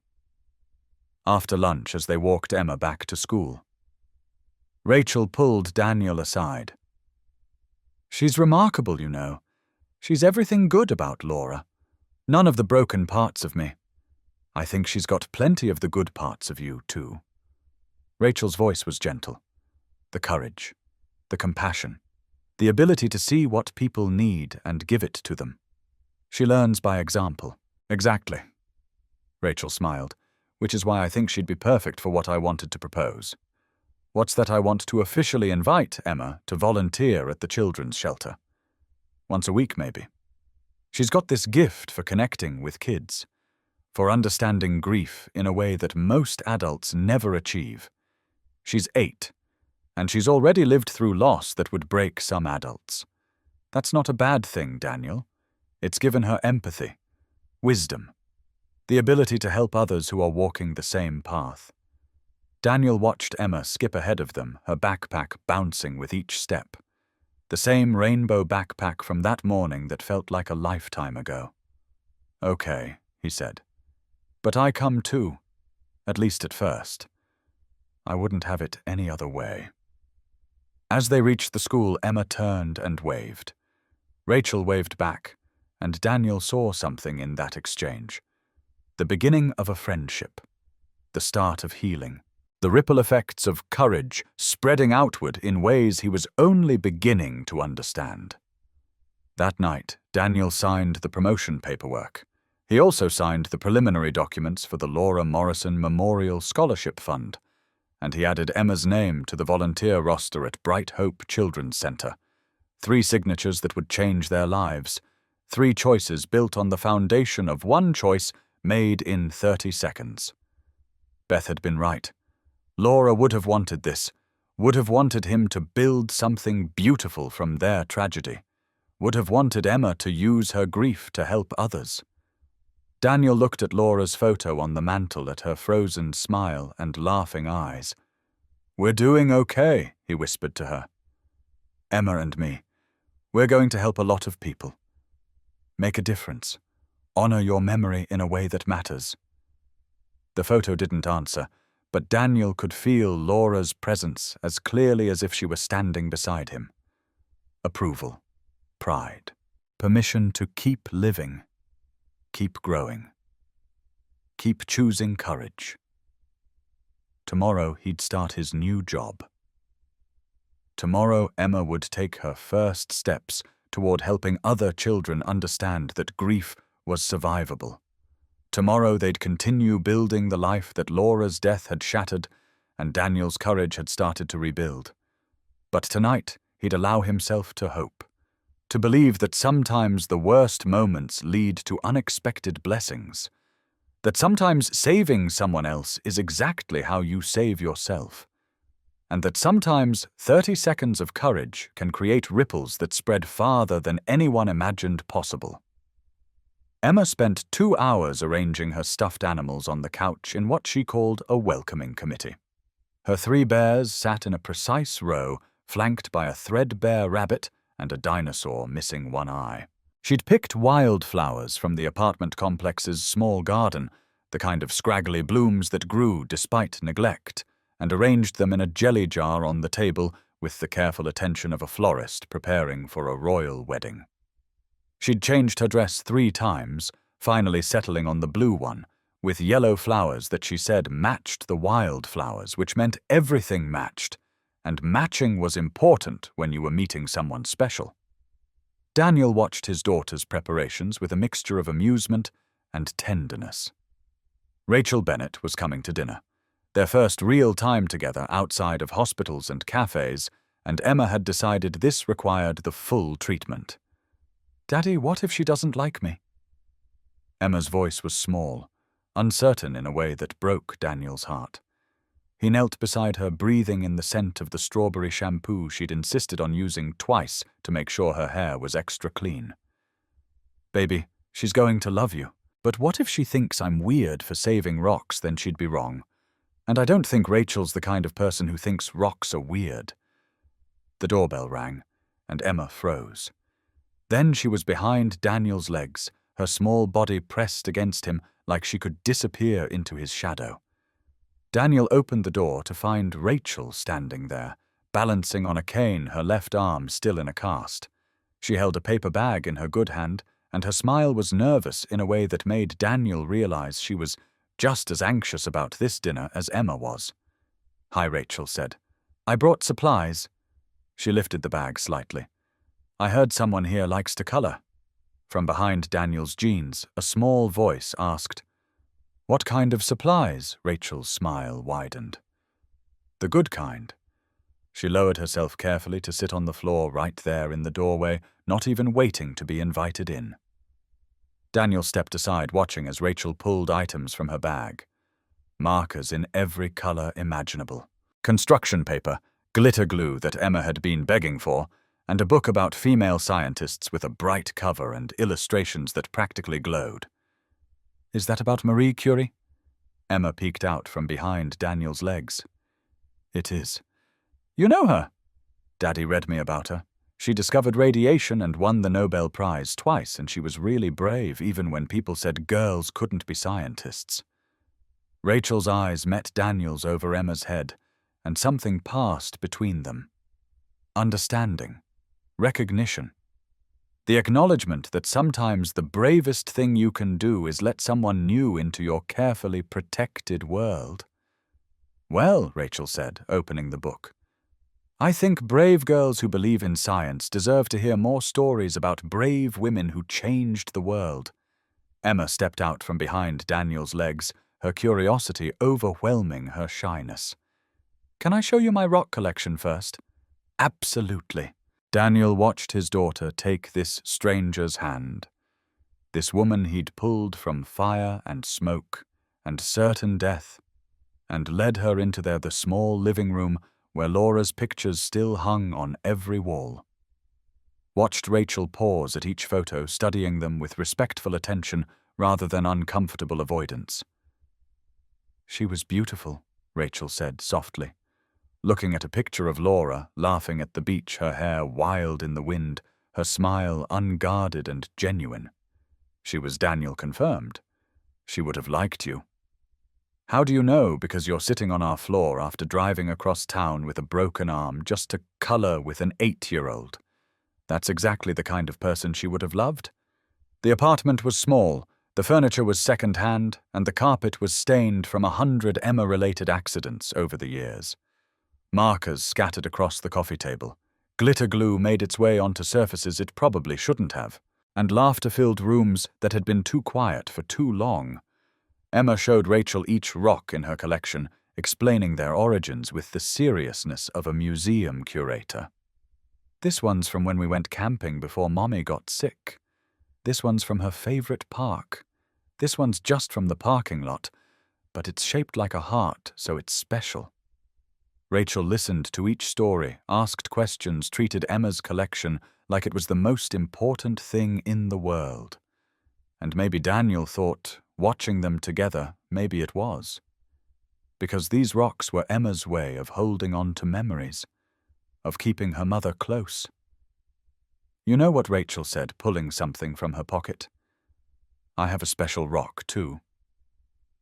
She showed Emma a small green stone, polished smooth. My mum gave this to me when I was about your age. She said it was for courage, that when things got scary I could hold it and remember I was brave. Does it work? Emma asked. Rachel's eyes found Daniel's. Yeah, it really does. They colored until Emma's hands were stained with marker and dinner was getting cold on the stove. Daniel had made spaghetti one of the 3 meals he could cook without burning, and even managed not to overcook the pasta for once. As they ate, Emma chatted about school and friends and the volcano project she was planning for the science fair. Rachel listened with genuine interest, asking questions that made Emma light up with excitement. And when Emma suddenly asked unprompted, and with the brutal honesty of children, "Do you miss your mom?" Rachel didn't flinch. Every day, she said simply. But I'm learning that missing someone doesn't mean you can't still be happy. It just means they were really important to you. Emma nodded seriously. Daddy says Mommy would want us to be happy, even though she's not here. She's absolutely right. Rachel's voice was gentle. And I bet your mom is watching you right now, proud of how kind and smart and brave you are. After dinner, Emma fell asleep with her head in Rachel's lap, exhausted from excitement and the emotional work of letting someone new into her world. Daniel carefully lifted her and carried her to bed, tucking her in with her favorite stuffed rabbit. When he returned to the living room, Rachel was standing at the door preparing to leave. She touched the doorframe gently, her fingers tracing the height marks Daniel had penciled there over the years, documenting Emma's growth. Age 5, age 6, age 7, each one labeled. Laura's handwriting up to age 6, then Daniel's careful printing taking over. You kept them, Rachel said. Of course. Some people would have painted over them, started fresh. Daniel thought about the coffee mug. He still couldn't put away the perfume bottle on Laura's dresser, the wedding photo he'd finally been able to move from his bedroom to the living room. I'm not trying to forget her. I'm trying to figure out how to keep living while honoring her memory. I think tonight was a good step, Rachel said softly. After she left, Daniel found Emma's latest artwork on the coffee table. She'd drawn 3 figures, a tall one labeled Daddy, a small one labeled Me, and a third one carefully colored labeled Rachel, our friend who Daddy saved and who came back.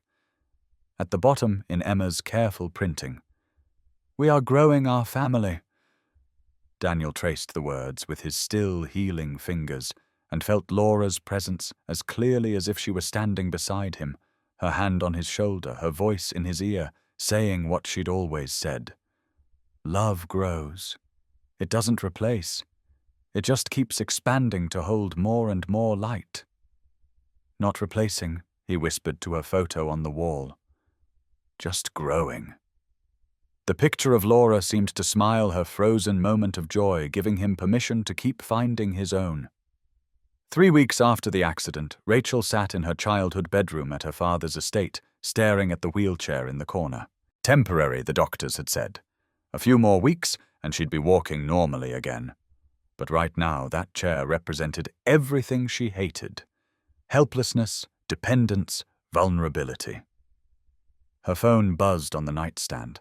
A text from her father's assistant. The physical therapist is here. Rachel ignored it. She'd cancelled 3 sessions this week already. What was one more? There was a knock on her door. Not her father's authoritative tap, not the staff's professional knock. Something gentler. Rachel. Can I come in? Daniel's voice. He'd started visiting twice a week, an arrangement that had begun as awkward gratitude and evolved into something more comfortable. He never mentioned the accident unless Rachel brought it up first. Never treated her like she was fragile. Just showed up with stories about Emma and questions about her research and a presence that somehow made the days feel less heavy.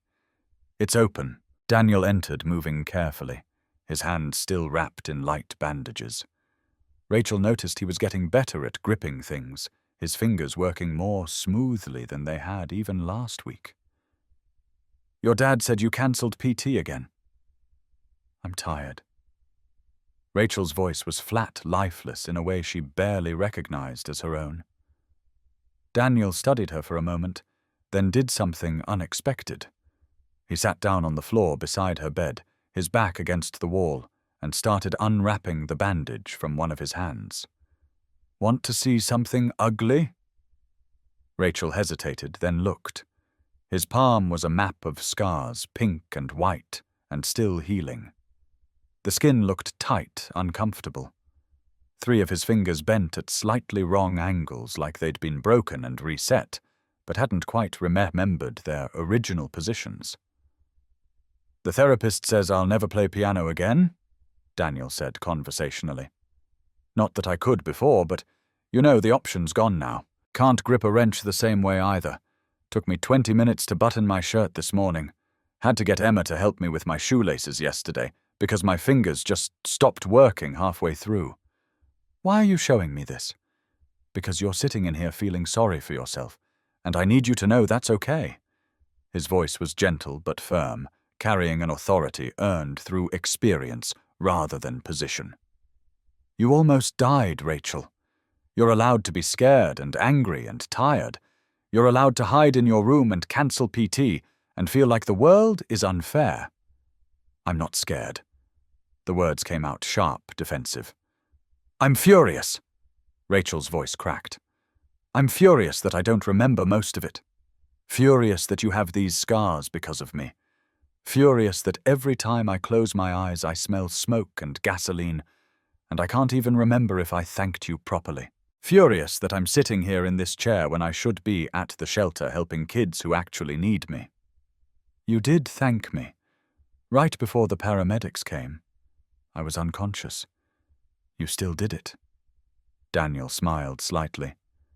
"And these scars, I'd do it again. Every single time. Without hesitation." "That's the problem." Rachel finally looked at him directly, tears building behind her eyes. "You would do it again, and Emma would lose her father, and I couldn't live with that. Don't you understand? Every time I think about what you risked for me, someone you didn't even know, I feel like I'm drowning in debt. I can never repay." Daniel was quiet for a moment, and Rachel could see him choosing his words carefully. "My wife Laura used to volunteer at a children's hospital. Every week she'd spend hours reading to kids who were sick, kids who might not make it. And I used to worry myself sick every time she went, thinking about all the germs, all the sadness she was exposing herself to, all the ways she could get hurt." "What did she say?" "She said hiding from pain doesn't protect you from it. It just makes you smaller." Daniel met Rachel's eyes. "You almost died, and that's terrifying. But you didn't die. You're here. And yeah, recovery is hard and scary and unfair. But hiding in this room isn't protecting you. It's just making your world smaller." Rachel felt tears spill over, hot and angry and sad all at once. "I was driving to the children's shelter when it happened." Her voice broke. "I had a trunk full of art supplies and books. I was going to read to a little girl named Sophia who just lost her mom to cancer. She's been waiting 3 weeks for me to come back, and I can't face her. I can't face any of them. Why not? Because what if they see me like this, weak and scared and broken? How can I tell them to be brave when I'm hiding in my bedroom like a child?" Daniel reached out, and after a moment, Rachel took his scarred hand in her good one. His palm was rough with healing tissue, warm with life. "Then you show them that broken people can still be brave, that scared people can still show up. That's the most important lesson you could teach them, Rachel. Not that you're perfect or fearless, but that you're human and you keep trying anyway." Rachel looked at their joined hands, at the visible proof of his courage, at the scars he'd earned saving her life. "Will you come with me when I'm ready to go back?" Daniel's expression softened. "Emma and I would love that." 3 days later, Rachel went to PT. It hurt. Her body protested every movement, every stretch, every exercise designed to rebuild strength she'd lost while lying in a hospital bed. But Daniel had been right about something making the world smaller didn't protect you. It just meant you had less space to heal. 2 weeks after that, Rachel stood outside Bright Hope Children's Center with Daniel and Emma beside her. She'd graduated from wheelchair to cane, though her left arm was still in a cast, and probably would be for another month. The building looked exactly the same as it had before the accident, bright murals painted on brick walls, the sound of children playing in the yard. But Rachel felt completely different. "You okay?" Daniel's voice was quiet, just for her. "No. But I'm here anyway." Emma took Rachel's free hand, her small fingers wrapping around Rachel's with surprising strength. "That's brave," she said matter-of-factly. "Doing stuff even when you're scared." Patricia Washington, the shelter's director, met them at the door. Her eyes filled with tears when she saw Rachel. "Welcome back, honey. We've missed you." Inside the reading circle gathered 10 children ages 5 through 12, some shy, some eager, all of them carrying the weight of loss in their eyes. Rachel recognized a few faces kids she'd been reading to for months before the accident. Others were new, fresh grief written in the way they held themselves. "This is my friend Daniel." Rachel said, her voice steadier than she felt. "He's very brave. And this is his daughter Emma, who understands what you're all feeling." Emma waved shyly, then sat down among the children with no fear, no judgment, no sense that she was different from them in any meaningful way. A girl about Emma's age leaned over. "I'm Lily. Did your mum die too?" Emma nodded. 2 years ago. Her brain got sick. My dad died in a car crash." Lily's voice was barely a whisper. "That's really hard," Emma said, taking Lily's hand with the casual intimacy of children who recognized kindred spirits. "But my daddy says we can be sad and still have happy days. It doesn't mean we're forgetting them. It just means we're learning to carry the missing." Lily leaned against Emma's shoulder, and Rachel had to look away, her throat tight with emotion. This was why she did this work. This moment right here, when children who felt alone discovered they weren't, when shared pain became shared healing. Rachel opened the book she'd brought, a story about strong women who'd changed the world, and began to read. Her voice wavered at first, but grew stronger with each page. The children hung on every word, some sitting on the floor, some in volunteers' laps. Emma in the middle with her arm around Lily. Daniel stood in the back, helping kids who struggled with the craft project that followed. His scarred hands worked slowly but surely, showing them how to glue construction paper, how to draw self-portraits, how to write words when the letters got jumbled. A boy named Marcus, maybe 9 years old, asked, "Did you get hurt?" "Being a hero. I got hurt helping someone who needed help," Daniel said carefully. "And yeah, it hurts sometimes. But it reminds me why scars are important. Why? Because they're proof we survived something hard. They're proof we're still here." Marcus looked at his own hands, small and unmarked. "I have scars too. You just can't see them." "I know, buddy." Daniel's voice was gentle. "We all do." As they were leaving, Lily caught up to Emma in the parking lot. "Do you think your mommy's proud of you?" Emma looked at her seriously, this girl who'd become a friend in the space of an afternoon. "I think she's proud I'm trying, even when I'm sad, even when you're sad, especially then." Emma said it with complete certainty, because being sad means we loved them, and love never stops, even when people go to heaven. Lily hugged Emma tight, both of them crying, but the healing kind of crying, the kind that washed away some of the hurt, instead of adding to it. In the car, Emma was quiet for a long time. Then Daddy, Yeah, sweetheart, I think helping people makes the sad smaller. How so? Because when you see other people are sad too, you know you're not alone. And when you help them feel better, it helps you feel better too. That's what love does, right? Makes more love. Daniel glanced at Rachel in the passenger seat. She was crying silently, tears streaming down her face. But she was smiling too. Yeah, baby, he said, his own voice thick. That's exactly what love does.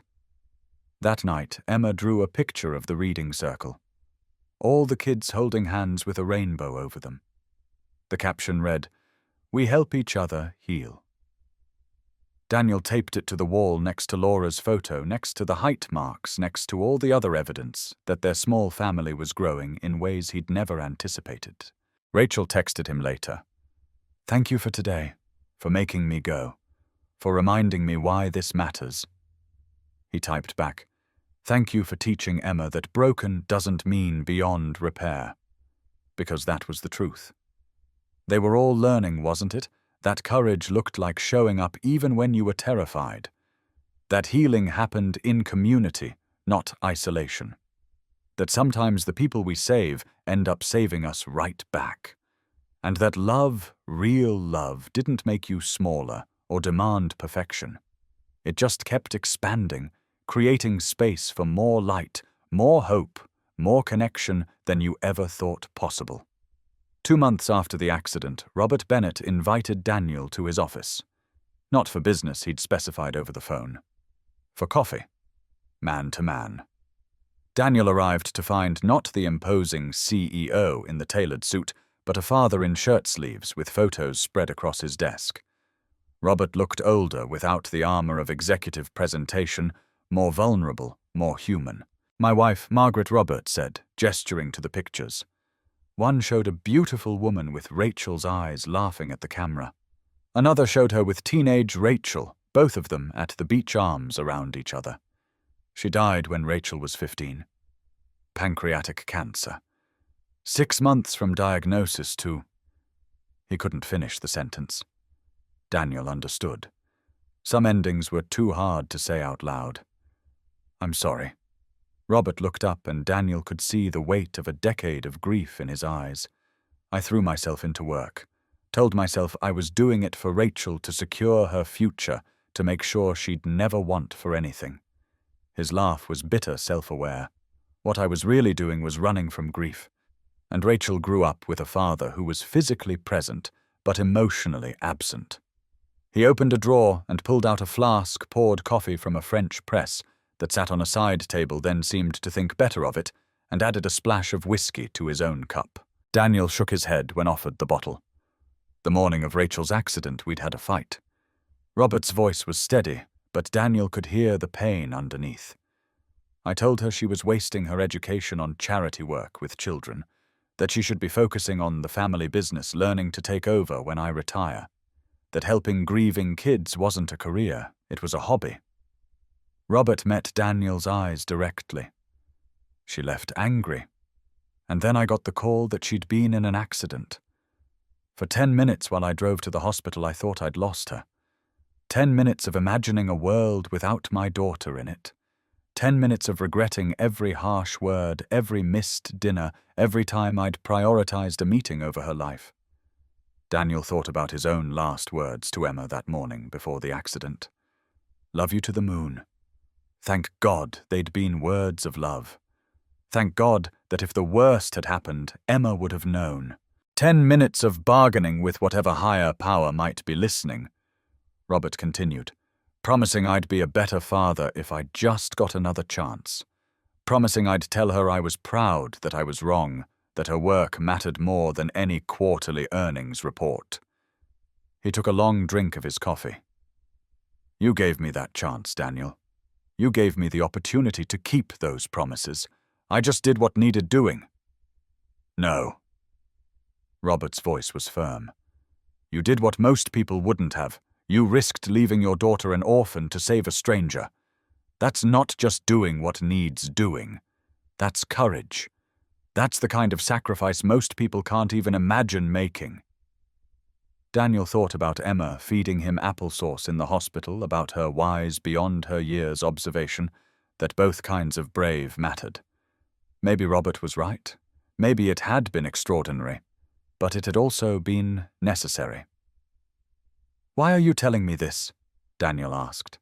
"Because I want you to understand what you gave back to me." Robert stood and walked to the window, looking out over the Denver skyline. "I've spent 10 years building this company, making money, acquiring assets, beating competitors. I told myself it was for Rachel, that I was creating a legacy for her." He turned back to Daniel. "But what I was really doing was avoiding the hard work of actually being her father, of being present, of listening to her dreams instead of imposing my own, of letting her be who she wanted to be instead of who I needed her to be. And now I'm trying to be the father she deserves, the father I should have been all along." Robert returned to his desk, pulled out a leather-bound folder. "This is the framework for the Laura Morrison Memorial Scholarship. I want you to look it over. Make sure it's what your wife would have wanted." Daniel took the folder with hands that were steadier now, healing more each day. Inside was a detailed plan. Scholarships for children who'd lost parents, grief counseling, support groups, mentorship programs. It was comprehensive and thoughtful, and exactly the kind of thing Laura would have loved. "She would have loved this," Daniel said, his voice thick with emotion. "Then help me make it happen." Robert leaned forward, his executive focus returning, but tempered now with genuine warmth. "You know what these families need. You've lived it. Be our voice for this. Help me turn my gratitude and my regret into something that honors your wife's memory and helps others." Daniel thought about Emma at the shelter taking Lily's hand. About Rachel reading to children who'd lost parents, using her own near-death experience to help others heal. About the way courage and kindness created ripples that spread farther than anyone could see. "I'll do it, but on one condition. Name it. We do this right." Daniel's voice was firm. Not as some corporate PR initiative. Not as a way to make you feel better about being a distant father. We do it because these kids need real help, and we're in a position to provide it. Robert smiled, and it transformed his face, made him look 10 years younger. "I wouldn't want it any other way." They spent the next hour going over details. Daniel shared stories about the first year after Laura died, about the support groups that had helped and the ones that hadn't, about what Emma had needed and what well-meaning people had gotten wrong. Robert listened, actually listened, taking notes and asking questions that showed he was thinking about implementation, not just concept. As Daniel prepared to leave, Robert stopped him at the door. "Can I tell you something?" "Of course. I've been successful by any conventional measure. Made millions, built a company, earned respect in my industry. But watching you with Emma, seeing how you've raised her despite your grief, seeing the kind of father you've managed to be even when your world fell apart." Robert's voice caught. "You're more successful than I'll ever be. You've raised a daughter who's kind and brave and knows she's loved. That's worth more than any empire I could build." Daniel didn't know what to say to that, so he simply nodded. "Teach me," Robert said. "Not the business stuff. You'll learn that easily enough. Teach me how to be present, how to show up, how to be the kind of father Rachel deserves. I'm not sure I'm qualified to teach anyone anything. You saved my daughter's life. I think you're qualified to teach me how to actually be her father." As Daniel left the office, he thought about Robert's words, about success and failure, and how sometimes the things we think matter most are just distractions from the things that actually do. He texted Emma from the elevator. "Love you, sweetheart. Can't wait to see you after school." Her response came immediately. "Love you to the moon, Daddy. And back again." Simple words. a simple exchange. But it contained everything that mattered: love given and received, presents promised, and kept connection maintained despite the demands of the day. Robert Bennett could learn from that. Hell, Daniel was still learning from it himself. The work of being present, of showing up, of choosing connection over convenience, it never really ended. But it was the most important work any of them would ever do. And if Daniel could help Robert learn that lesson, could help repair the relationship between father and daughter that grief had damaged, well, that was just another ripple spreading outward from 30 seconds of courage on a rain-slicked highway. Another way that saving one life had somehow started saving many. 3 months after the accident, Daniel found himself driving toward Bright Hope Children's Center, with Emma bouncing excitedly in the back seat and Rachel fidgeting nervously in the passenger seat.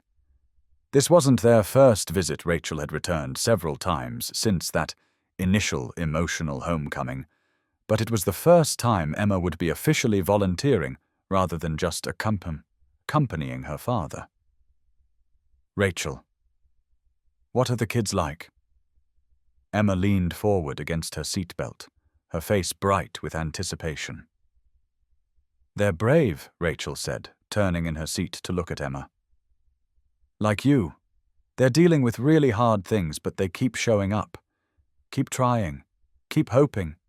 Even though they're sad. Especially because they're sad.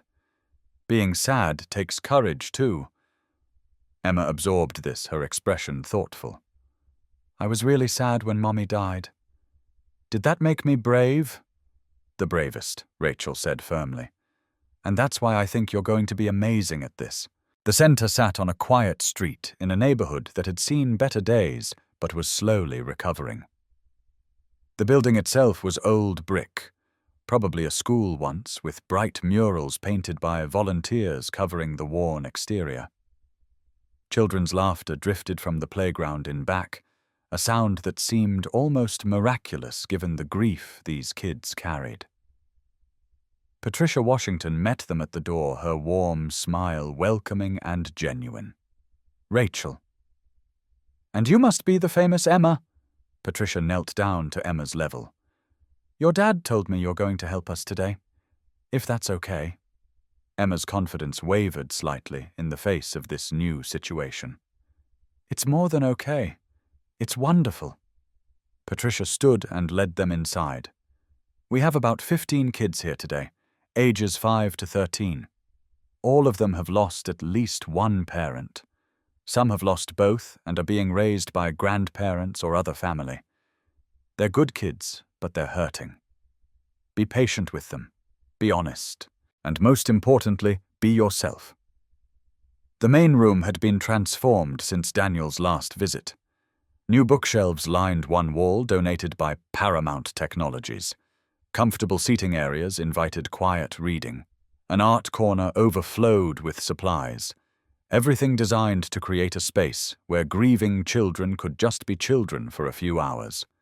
The kids were gathered in a circle on colorful floor cushions. Some looked curious about the newcomers. Others seemed withdrawn, lost in their own internal worlds. Daniel recognized Lily immediately, the girl who'd befriended Emma on that first visit. Her face lit up when she saw them. Emma, you came back. I promised I would, Emma said simply, moving to sit beside Lily without hesitation.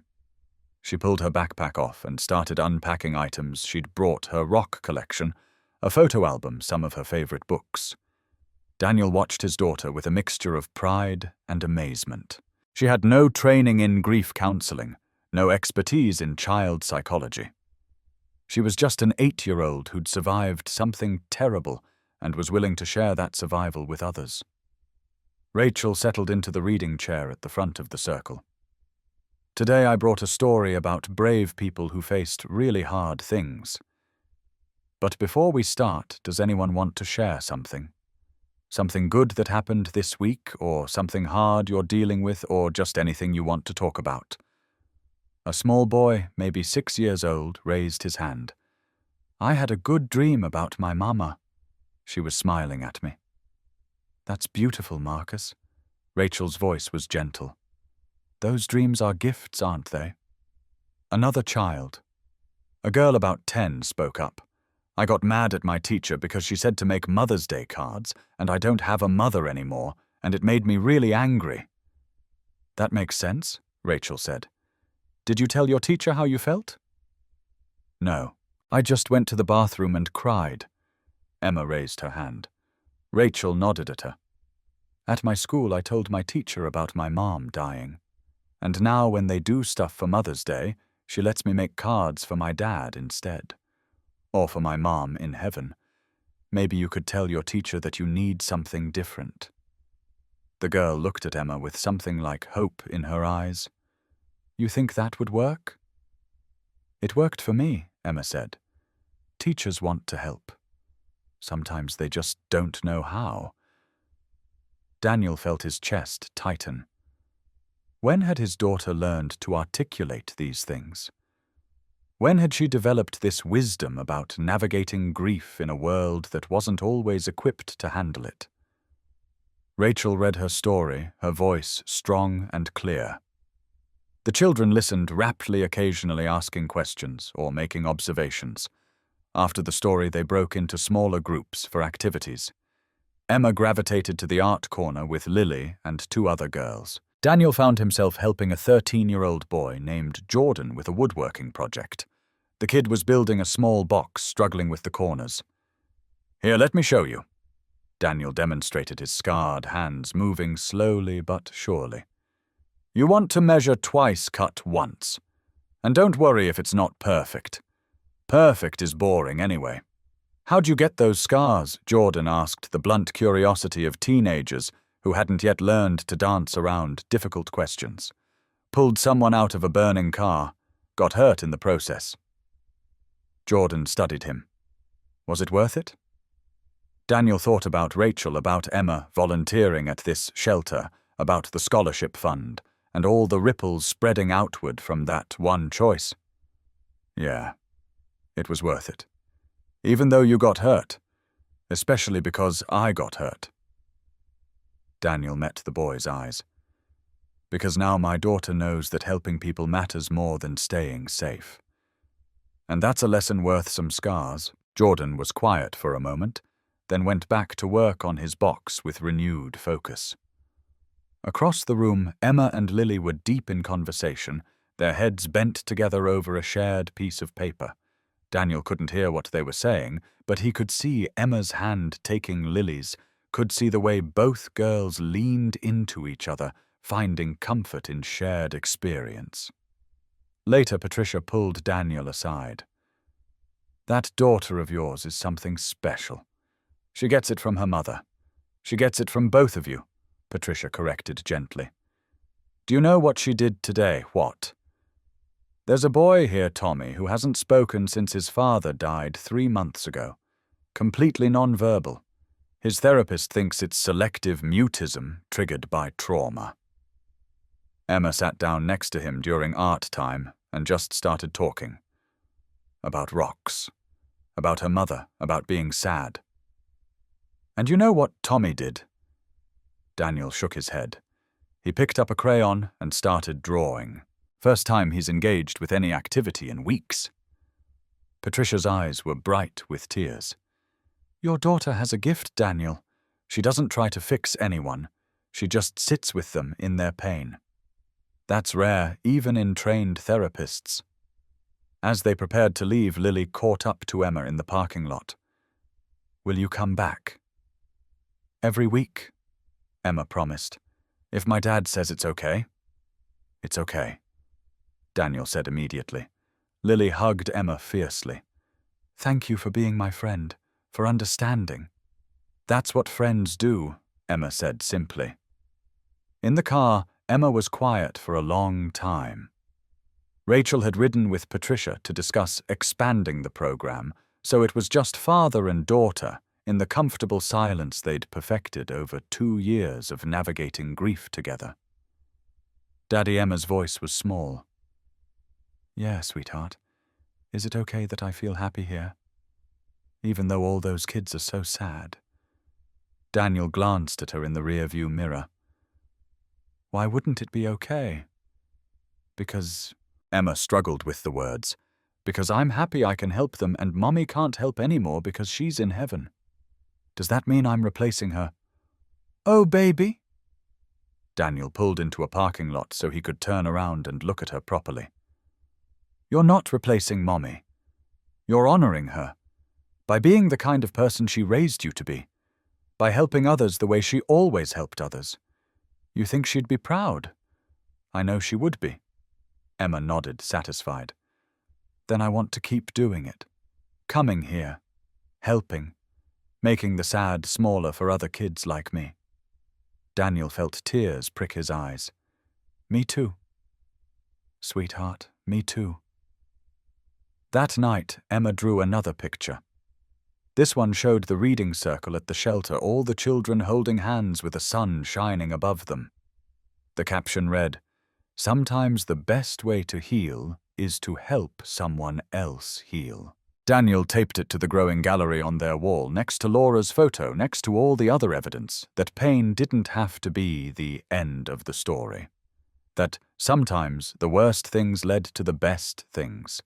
That courage and compassion created light even in the darkest places. Rachel texted him later. Patricia said Emma was amazing today. Thank you for sharing her with us. Thank you for giving her a place to share her gifts. Daniel typed back. Because that was the truth of it, wasn't it? Emma had always been kind, had always been wise beyond her years, but the shelter gave her a place to use those gifts, to transform her own pain into something that helped others. And in helping others, she was healing herself. They all were. One child at a time, one story shared, one hand held, one moment of understanding that reminded everyone involved that they weren't alone in their grief. Laura would have loved this, Daniel thought, looking at his daughter's drawing. She would have been so proud of Emma, so proud of all of them. And maybe wherever she was watching, seeing the ripples spread, seeing love multiply, seeing her daughter grow into someone who understood that the best response to pain was compassion. That was Laura's legacy, not in buildings or bank accounts, but in the kind hearts of the people she'd loved and the children those people helped heal. Thursday dinners had become tradition. Rachel arrived at 6 o'clock every week, always bringing yellow flowers that reminded her of her mother's garden, and Emma would bounce to the door with barely contained excitement. They'd been doing this for 3 months now, and the routine had settled into something comfortable, something that felt less like obligation and more like family. Tonight, Daniel and Rachel worked side by side in the small kitchen while Emma set the table with careful precision. She knew which plate Rachel preferred, the blue one with painted flowers. She knew Rachel liked her water with lemon. These small acts of attention that children notice and remember. You've gotten better at cooking, Rachel observed. Watching Daniel stir sauce with hands that worked better each week. The scars were still visible, probably always would be, but function had returned enough that he could grip and chop and measure without frustration. Had to. Emma was getting tired of pizza and cereal. Rachel laughed. Laura was the cook. Laura was everything. Daniel's smile was wistful but not painful. She could make anything. Complicated recipes from memory, perfect every time. He paused, remembering. I miss her laugh most, I think. She had this ridiculous snort when something really got her, and it would make everyone else laugh too. My mom had a laugh like that, Rachel said softly. She reached past Daniel for the salt, their shoulders brushing in the small space. Margaret could light up a whole room. Even when she was sick, even during chemo, she'd find things to laugh about. What do you miss most? Her wisdom. Rachel's voice caught slightly. She always knew the right thing to say. When I was struggling with school or friends or just life, she'd have this way of cutting through all my anxiety and getting to the truth. I'd give anything to talk to her now, to tell her about the accident, about my work at the shelter, about all of this. She'd be proud of you, Daniel said. How do you know? Because you're using your second chance to help others.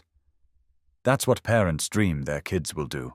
Not just survive, but thrive in a way that makes the world better.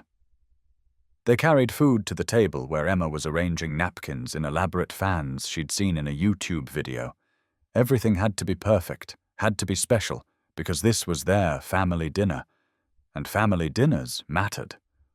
Over pasta and salad and bread that was only slightly burned, Emma chatted about school, about the science project she was planning, about her friend who was moving away, about the book she was reading that had a character who reminded her of Rachel. After Emma was tucked in bed, her latest drawing taped to the wall and her stuffed rabbit secure in her arms, Daniel and Rachel sat on the couch with coffee in their hands. This was Daniel's favorite part of Thursday, these quiet conversations after Emma slept when they could talk about things too heavy for 8-year-old ears. "I got into a fight with my dad today," Rachel said, her voice tight with frustration. "About what he wants me to join the company, officially. Says I've proven myself with the scholarship program and the shelter partnerships, and now it's time to take on real responsibility." "And you don't want to—" "I don't know what I want." Rachel set her coffee down, her hands restless. "Part of me thinks he's right.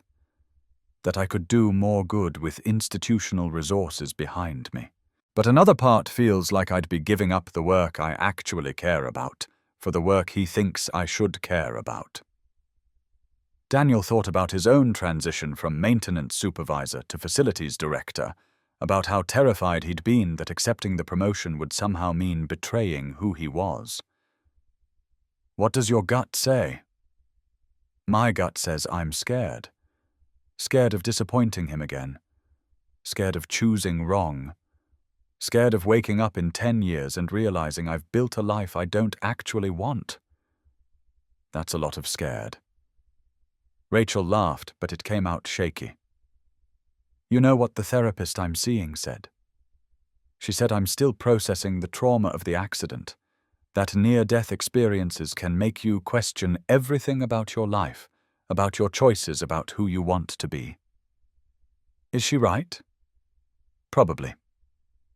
Rachel pulled her knees up to her chest, making herself smaller. "I keep thinking about those 30 seconds before you pulled me out. I was conscious for some of it, trapped and terrified, and convinced I was going to die. And all I could think was that I'd wasted so much time. On things that didn't matter. On making my father happy instead of making myself happy." She looked at Daniel with eyes that held too much understanding for someone who'd lived 26 years. "You risked your life for me. You almost left Emma an orphan. For what? So I could go back to wasting my second chance on corporate meetings and quarterly reports. Is that what you think you'd be doing? I don't know. That's the problem. I don't know if I'm running toward something that matters or away from something that scares me."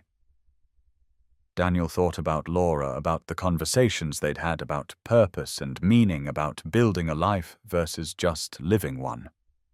"What did you want to be when you were Emma's age?" Rachel smiled at the memory. "A therapist. I used to set up my stuffed animals in a circle and counsel them about their problems. My mom thought it was hilarious. So you've always wanted to help people. Always. But then my mum died and my dad needed me.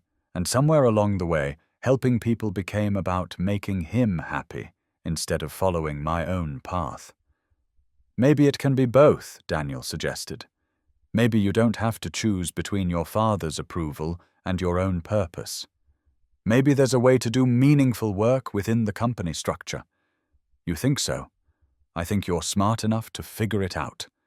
And brave enough to demand what you need rather than just accepting what you're offered."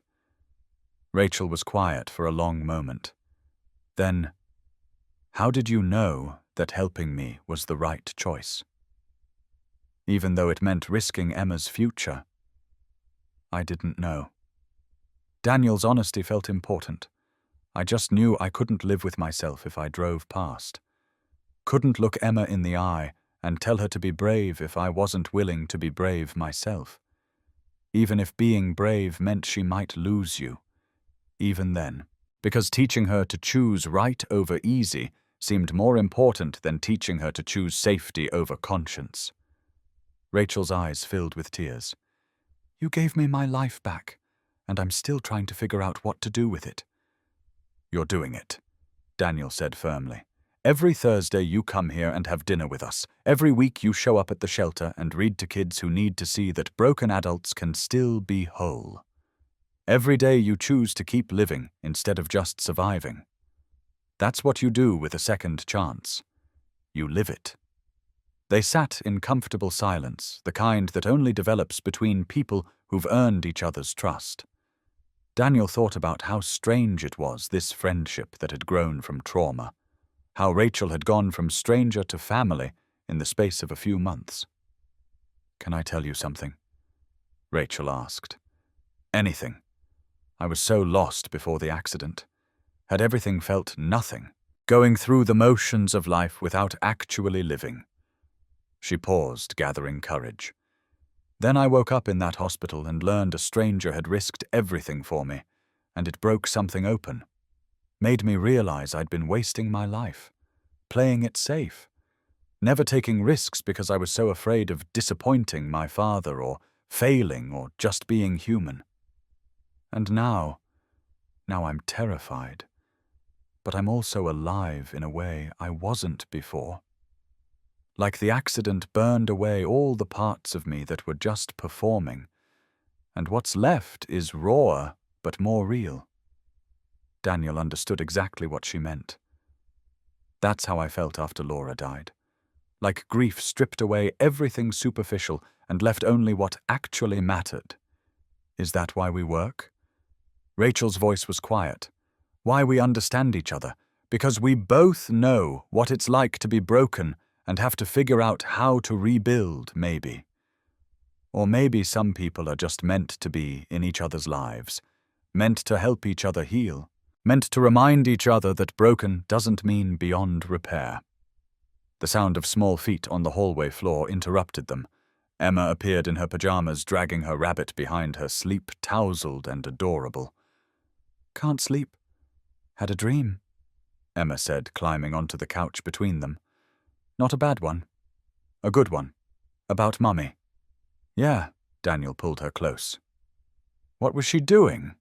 She was smiling. At you and Rachel and me. And she said to tell you she's proud. Emma yawned, already drifting back toward sleep. Said you're doing good, all of us. Rachel wiped tears from her eyes. After Emma had fallen asleep between them, she whispered, Do you believe that? That Laura's really proud. Yeah, Daniel said, his voice thick with emotion. I really do. Because what else could you believe when your 8-year-old delivered messages of approval from beyond? When the work you were doing felt right in your bones, when broken people were finding ways to heal together. Rachel eventually left, driving home under stars that seemed brighter than usual. Daniel carried Emma back to bed, tucked her in with her rabbit, and stood for a long moment looking at the photos on her wall. Laura's laughing face, Emma's drawings of their growing family, the height marks that tracked growth and change and survival. We're doing okay, he whispered to Laura's picture. Me and Emma, Rachel and Robert, all the kids at the shelter. We're choosing courage over fear, connection over isolation, healing over hiding. I hope that's what you would have wanted. The photo didn't answer, but Daniel didn't need it to. He could feel Laura's presence in the choices he made, in the daughter they'd raised, in the life he was building from the ashes of loss. Some nights the grief was still overwhelming. Some days he still forgot for a moment that she was gone, and turned to tell her something before remembering. But those moments were getting farther apart, replaced by gratitude for the time they'd had, and hope for the time that lay ahead. Love doesn't replace love, he'd learned. It just keeps expanding, creating space for more light, more connection, more reasons to choose courage, even when fear feels safer. And that was Laura's real legacy. Not in photographs or memories, but in the continuing choice to love deeply, despite knowing how much loss could hurt. To show up even when hiding felt easier, to be brave in both big ways and small. One Thursday dinner at a time. One child helped at the shelter. One conversation that healed instead of harmed. One day at a time, they were all learning how to live again instead of just survive. And sometimes Daniel thought, as he finally climbed into bed, sometimes that was enough. Emma turned 9 on a Saturday morning in September, exactly 2 years and 3 months after Laura died. It was the first birthday Daniel didn't dread, the first one, where joy outweighed grief, and he chose to see that as progress rather than betrayal. The apartment smelled like chocolate and vanilla, evidence of Daniel's attempt at making a homemade cake. It was lopsided, and the frosting was melting slightly, but Emma had specifically requested that Daddy make the cake, not buy one, so here it was, imperfect and made with love. Rachel arrived at 8 in the morning with her arms full of balloons and wrapped presents and a bakery box that probably contained something that would put Daniel's cake to shame, but she'd been thoughtful enough to bring it in an unmarked box so Emma wouldn't know. "You remembered," Emma squealed, launching herself at Rachel for a hug. "Remembered what you said you'd come early to help Daddy not burn breakfast. Someone has to supervise." Rachel grinned at Daniel over Emma's head. "Can't trust him alone in the kitchen on special occasions." "I can hear you," Daniel said, but he was smiling. The kitchen had become crowded in the best way, 3 of them moving around each other with the practiced ease of people who'd done this dance before. Emma directed operations with the seriousness of a general commanding troops. "Rachel, you mix the batter. Daddy, you can watch and hand us things. But don't cook. You love me, but you burn everything." "This is my kitchen," Daniel protested without heat. "And Rachel and I are saving it from your cooking." Emma's logic was unassailable. They made chocolate chip pancakes shaped like stars because Rachel had brought a star-shaped cookie cutter, and Emma declared it perfect. Only slightly burnt around the edges, which Daniel took as a personal victory. Guests started arriving at 11. Beth and her kids. Tom Reynolds from work, who'd brought a toy tool set with a card that said, "So you can fix things like your dad." Patricia from the shelter with Lily. And Robert Bennett, who stood awkwardly by the doorway like he wasn't sure he belonged at a child's birthday party. Emma noticed him immediately and crossed the room to take his hand. "Hi, Mr. Bennett. Want to see my rock collection?"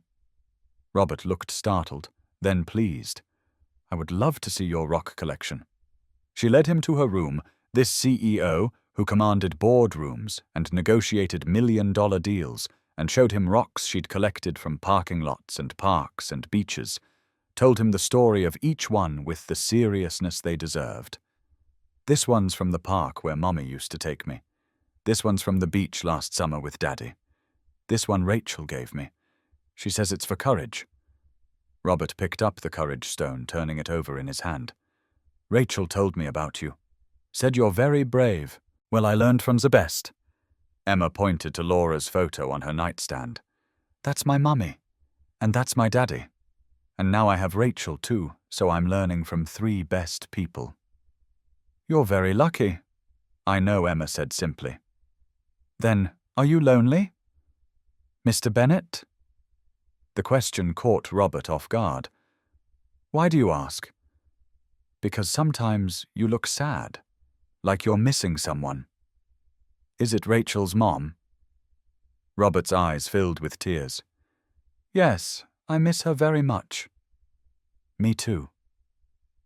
Emma's voice was matter-of-fact. "I miss my mum every day, but Daddy says missing someone means they were really important, and that's okay. Your daddy's a wise man." "The wisest." Emma smiled. "Want to come see my cake? Daddy made it, and it's kind of crooked, but he tried really hard." Robert followed her back to the party, and Daniel noticed his eyes were red, but his smile was genuine. Whatever Emma had said to him in those few minutes alone had cracked something open. The cake ritual came with 9 candles and wildly off-key singing. Emma closed her eyes tight, made her wish, and blew out all the candles in one breath. Lily asked what she'd wished for. Can't tell, or it won't come true. But I can say I'm really happy. The living room became organized chaos as Emma opened presents. Beth had brought art supplies, more markers and sketch pads, and the fancy-colored pencils Emma had been coveting. Tom's tool set was a hit. Patricia gave her a journal for writing feelings. Lily presented a friendship bracelet she'd made herself, all colorful threads braided together. Robert hesitated before presenting his gift. It was a small box, carefully wrapped. Emma opened it to find a silver locket on a delicate chain. "Oh," the word came out breathless. "It's beautiful." "It was my daughter's when she was your age," Robert said quietly. "You can put pictures inside, of people you love." Emma threw her arms around his legs in a hug that nearly knocked him over. "Thank you, Mr. Bennett. Can you help me put pictures in it?" They sat on the couch together. This powerful CEO and a 9-year-old girl carefully selecting which photos would fit in the tiny locket. One side got Laura's smiling face. The other side got Daniel.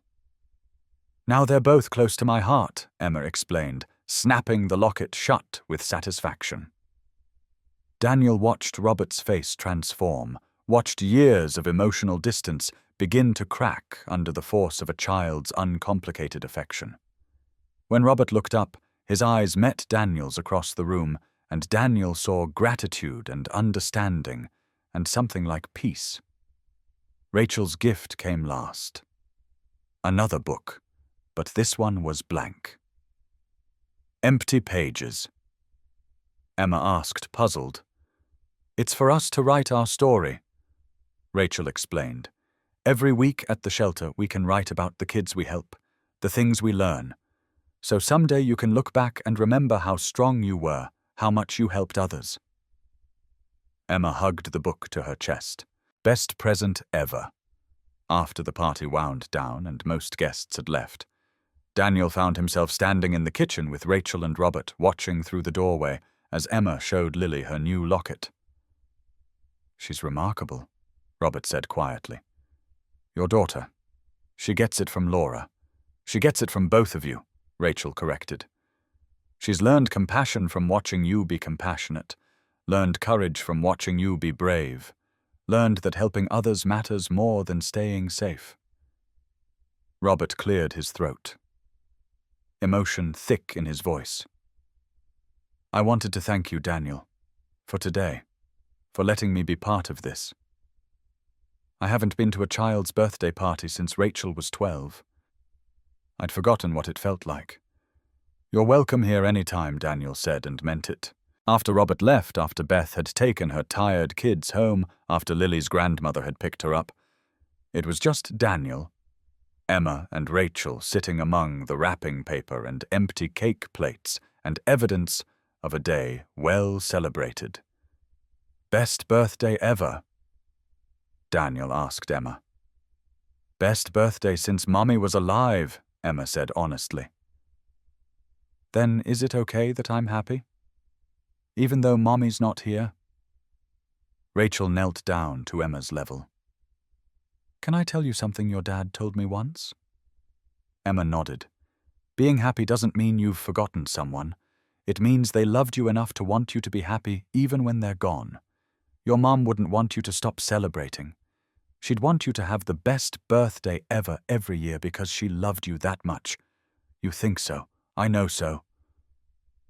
That night, after Rachel had gone home and Emma was asleep with her new locket around her neck, Daniel sat in the quiet living room surrounded by the happy chaos of the day. He pulled out his phone and looked at the photo he'd taken Emma blowing out her candles, her face bright with joy, surrounded by people who loved her. He sent it to Rachel with the text, "Thank you for today, for everything." Her response came quickly. "Thank you for letting me be part of your family, for teaching me what family means." Daniel looked at Laura's photo on the wall. "We did good today, didn't we?" Emma was happy, really genuinely happy. That's what you wanted, right? For her to have a childhood full of love and laughter and people who show up for her. The photo smiled back, frozen in a moment of joy that Daniel was learning to honor by creating new moments of joy. Laura would have loved today, would have loved Rachel's friendship, would have loved seeing Emma surrounded by chosen family and biological family and all the people who'd come together around one broken man's choice to stop instead of drive past. Love grows, Daniel thought. That's what Laura used to say. Love doesn't divide or diminish. It just keeps growing, creating space for more and more light. And in the expanding space of their lives, there was room now for Rachel's friendship, for Robert's awkward attempts at being present for the children at the shelter, who Emma helped heal, for the scholarship recipients, who carried Laura's name into their futures. Room for grief and joy to coexist. For memory and new experience to live side by side. For the past to be honored while the future unfolded. Emma's 9th birthday had been a celebration not just of her life, but of all their lives. Of survival and growth, and the courage to keep choosing love, even when loss had taught them how much love could hurt. And that Daniel thought as he finally headed to bed was the best gift he could give his daughter. Not protection from pain, but the knowledge that pain was survivable, that joy was possible even after tragedy. That family wasn't just the people you were born to, but the people who showed up when it mattered. Emma had learned those lessons well, and in teaching her, Daniel had learned them himself. 6 months after the accident, Robert Bennett appeared at Daniel's office, which was still strange to say. Daniel's office. He had an office now with a door and a window, and his name on a placard. Facilities Director. Some mornings he still expected to wake up and find it had all been a dream. "We need to talk," Robert said, and Daniel's stomach dropped with old instincts that said those words never led anywhere good. "Everything okay?" "Better than okay." Robert sat in the visitor's chair, looking less like a CEO and more like an excited father. "I want to give you something at the annual gala. You've already given me too much." "This is different." Robert leaned forward. "We're establishing a new award, the Paramount Courage Award for extraordinary acts of bravery in service to others. The first recipient will be you." Daniel's mouth went dry. "Mr. Bennett, I can't. I didn't do it for recognition." "I know." Rachel's voice came from the doorway where she'd appeared, with perfect timing. "That's exactly why you should accept." She came into the office, moving without her cane, now the cast finally off her arm. "You need to understand something, Daniel. It's not about you. It's about showing other people that ordinary individuals can do extraordinary things. That courage isn't about being fearless. It's about being afraid and doing the right thing anyway." "I have to give a speech." Daniel felt panic rising. "In front of 500 people, I fix heating units. I don't give speeches. You'll do fine." Rachel smiled. "I'll help you write it. And Emma can come. She'll want to see her dad get an award." At Emma's name, Daniel's resistance wavered. She would want to be there, would probably talk about it for weeks, would wear her best dress and sit in the front row, bursting with pride. "Okay," he heard himself say. "Okay, I'll do it." Over the next week, Daniel and Rachel sat together, crafting his speech. Emma helped by drawing pictures of her daddy on stage and making sure they remembered to include the important parts of the story. "You have to tell them about thinking of me in the fire," Emma insisted. "About how love made you brave. That's the best part." Daniel tried to write something formal, something that sounded like what he imagined award acceptance speeches should sound like. Rachel kept crossing it out. "Just tell them the truth," she said. "Tell them you were scared. Tell them you thought about Emma. Tell them you made a choice between safety and doing what was right." That's the story people need to hear. The tuxedo fitting was an experience Daniel never wanted to repeat. The formal wear shop had mirrors everywhere reflecting back a man Daniel barely recognized. He looked like someone playing dress-up an imposter in expensive clothes. "You look like James Bond," Emma declared, circling him with critical eyes. "James Bond doesn't fix HVAC units," Daniel muttered. "Maybe he should," Emma said with perfect 9-year-old logic, making Daniel laugh despite his discomfort. Rachel insisted Emma needed a dress too, for such an important night. They found one in blue with sparkles that made Emma twirl in front of the changing room mirror. "Daddy, do I look fancy?" "You look beautiful, just like your mom." Emma stopped mid-twirl, her expression serious. "Like Mommy." Daniel knelt down, his throat tight. "Just like her. She would have loved this dress on you. I wish she could see us." Emma's voice was small. "Wish she could be there when you get your award." "She'll be there, sweetheart. She's always watching." The night before the gala, Daniel couldn't sleep. He paced the apartment rehearsing his speech for the 100th time, each word feeling inadequate to capture what had happened that day on Highway 36. Rachel showed up at 11 with coffee and determination. She'd stayed over to help Emma get ready in the morning, but she found Daniel on the couch, his speech notes scattered around him, his face tight with anxiety. "Can't sleep, terrified." Of the gala, of standing on a stage pretending I'm something special, of people thinking I'm a hero when I just did what needed doing.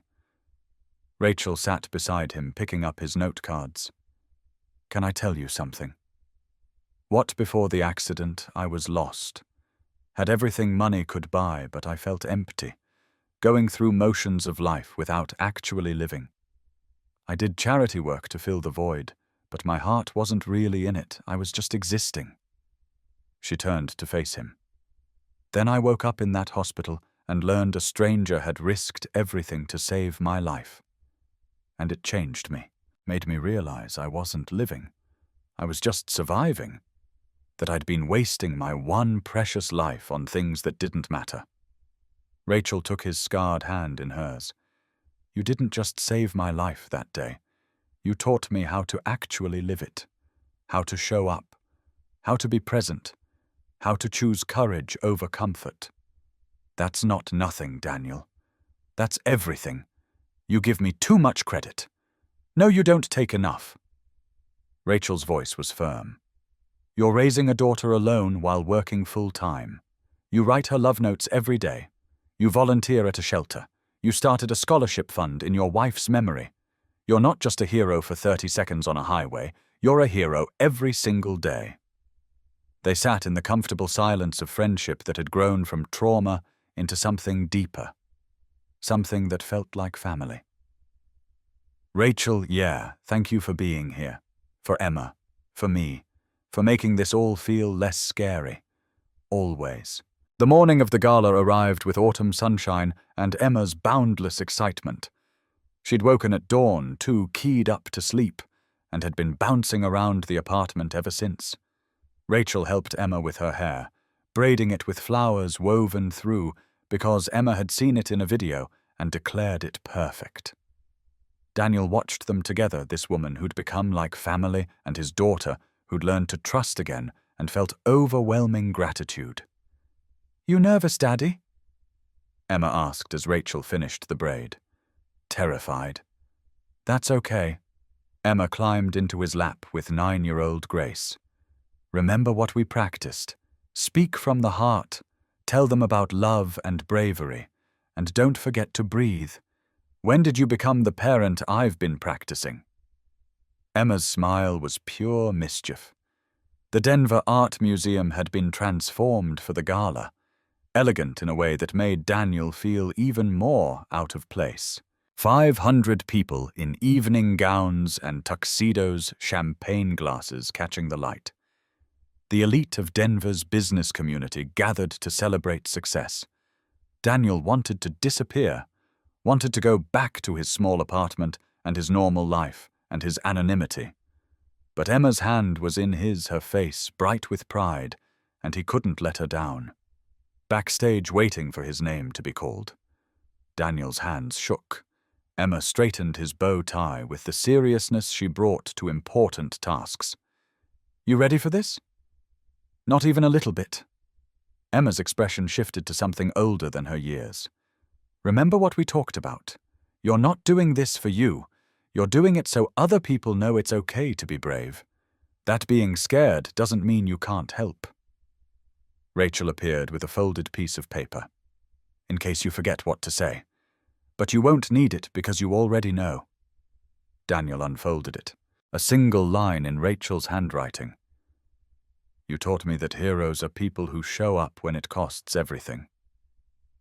He looked up at Rachel, at Emma, at these two people who'd become his anchor in the storm. "Okay, I can do this." The lights dimmed. Robert's voice carried across the ballroom, beginning to tell the story of the accident. The crash, the fire, the choice. The audience fell silent, hundreds of people listening to Daniel's worst and best moment laid bare. Emma slipped her hand into his. "Daddy, are you scared, terrified?" "That's okay. Heroes can be scared. That's what makes them brave. Like Mommy said, angels don't always have wings.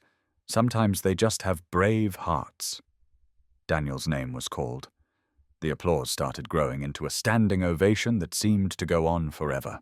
But Daniel only had eyes for Emma, beaming with pride in the front row, and Laura's photo he'd tucked into his pocket, the woman who'd taught him that love means showing up even when you're terrified.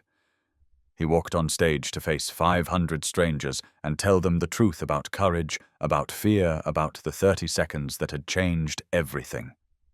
And as the spotlight hit him, Daniel thought, "I can do this. For Emma, for Laura, for Rachel, for all the people who need to know that ordinary people can be extraordinary when it matters most." He stepped up to the podium, took a breath, and began to speak. The podium felt like an island. 500 faces stared up at Daniel, expectant and attentive, and for a moment his mind went completely blank. The speech he'd rehearsed 100 times evaporated like morning fog. Then he saw Emma in the front row, giving him a thumbs up with both hands, her face split wide with a grin. Beside her, Rachel nodded encouragement, and in his pocket, Laura's photo seemed to radiate warmth against his chest. Daniel took a breath and began. "6 months ago, I was driving to work, thinking about picking up my daughter from school, about what to make for dinner, about paying rent. Normal things, ordinary things. The kind of thoughts everyone has on an ordinary Tuesday morning. Then I saw a car crash, a silver Mercedes spinning out of control on Highway 36, and I had a choice. Drive past, get to work on time, stay safe, or stop." His voice steadied as he spoke. The audience leaned forward. "I thought about my daughter, Emma. She'd already lost her mother 2 years ago to a brain aneurysm. Sudden, no warning. One day Laura was here, the next she was gone. And Emma was 8 years old, alone in the world except for me." Daniel's hands gripped the podium edge. "I thought about what would happen if I stopped, if I went to help, and something went wrong. Emma would be an orphan, completely alone. And I almost drove past, almost chose safety. But then I thought about what my wife Laura would want me to teach our daughter. Would she want me to teach Emma that your own safety matters more than someone else's life, that you look away when people need help?" He shook his head. "Or would she want me to show Emma that love means showing up, even when you're terrified, especially when you're terrified?" Daniel looked directly at Emma. "My wife died 2 years ago, and for 2 years I've been trying to honor her memory by being the kind of father she'd be proud of, by teaching Emma to be kind, brave, compassionate, by showing her that the values we claim to hold actually matter when they're tested." That morning on Highway 36, I could hear Laura's voice telling me what mattered. Not my safety, but my daughter's character, the person she'll become, the lessons she'll carry, the kind of woman she'll grow into. He held up his scarred hands. I went into that fire thinking about you, sweetheart, praying I'd come home to you. And yes, I got hurt. Yes, I have scars. But these scars taught you something important. They taught you that helping people matters, that courage isn't the absence of fear, it's loving people more than you fear the consequences. Daniel's voice cracked slightly. That's the lesson your mother wanted you to learn. And I'd earn these scars 1,000 times to teach you that, to show you that when someone needs help, we don't calculate the cost. We just help. He turned to address the full audience. This award has my name on it, but it really belongs to every person who's ever stopped when they could have driven past, who's ever helped when they could have looked away, who's ever chosen courage over comfort. We're all capable of this. Every single one of us has 30 seconds of courage inside us. The question isn't whether we're capable, it's whether we'll use that courage when it matters, whether we'll choose to see people who need help, whether we'll show up even when it's hard. Daniel gestured to the screen behind him, where Laura's photo had appeared, her smile radiant and alive. My wife Laura used to say that love is like light. You can't contain it. It spreads, touches everything, changes everything. That morning I thought I was just saving one person. I didn't know I was starting something bigger. Robert stepped forward, joining Daniel at the podium. Tonight we're announcing the Laura Morrison Memorial Scholarship Fund for children who've lost parents, because we cannot bring back those we've lost, but we can honor them by helping others who grieve, by teaching Daniel's lesson that love means showing up.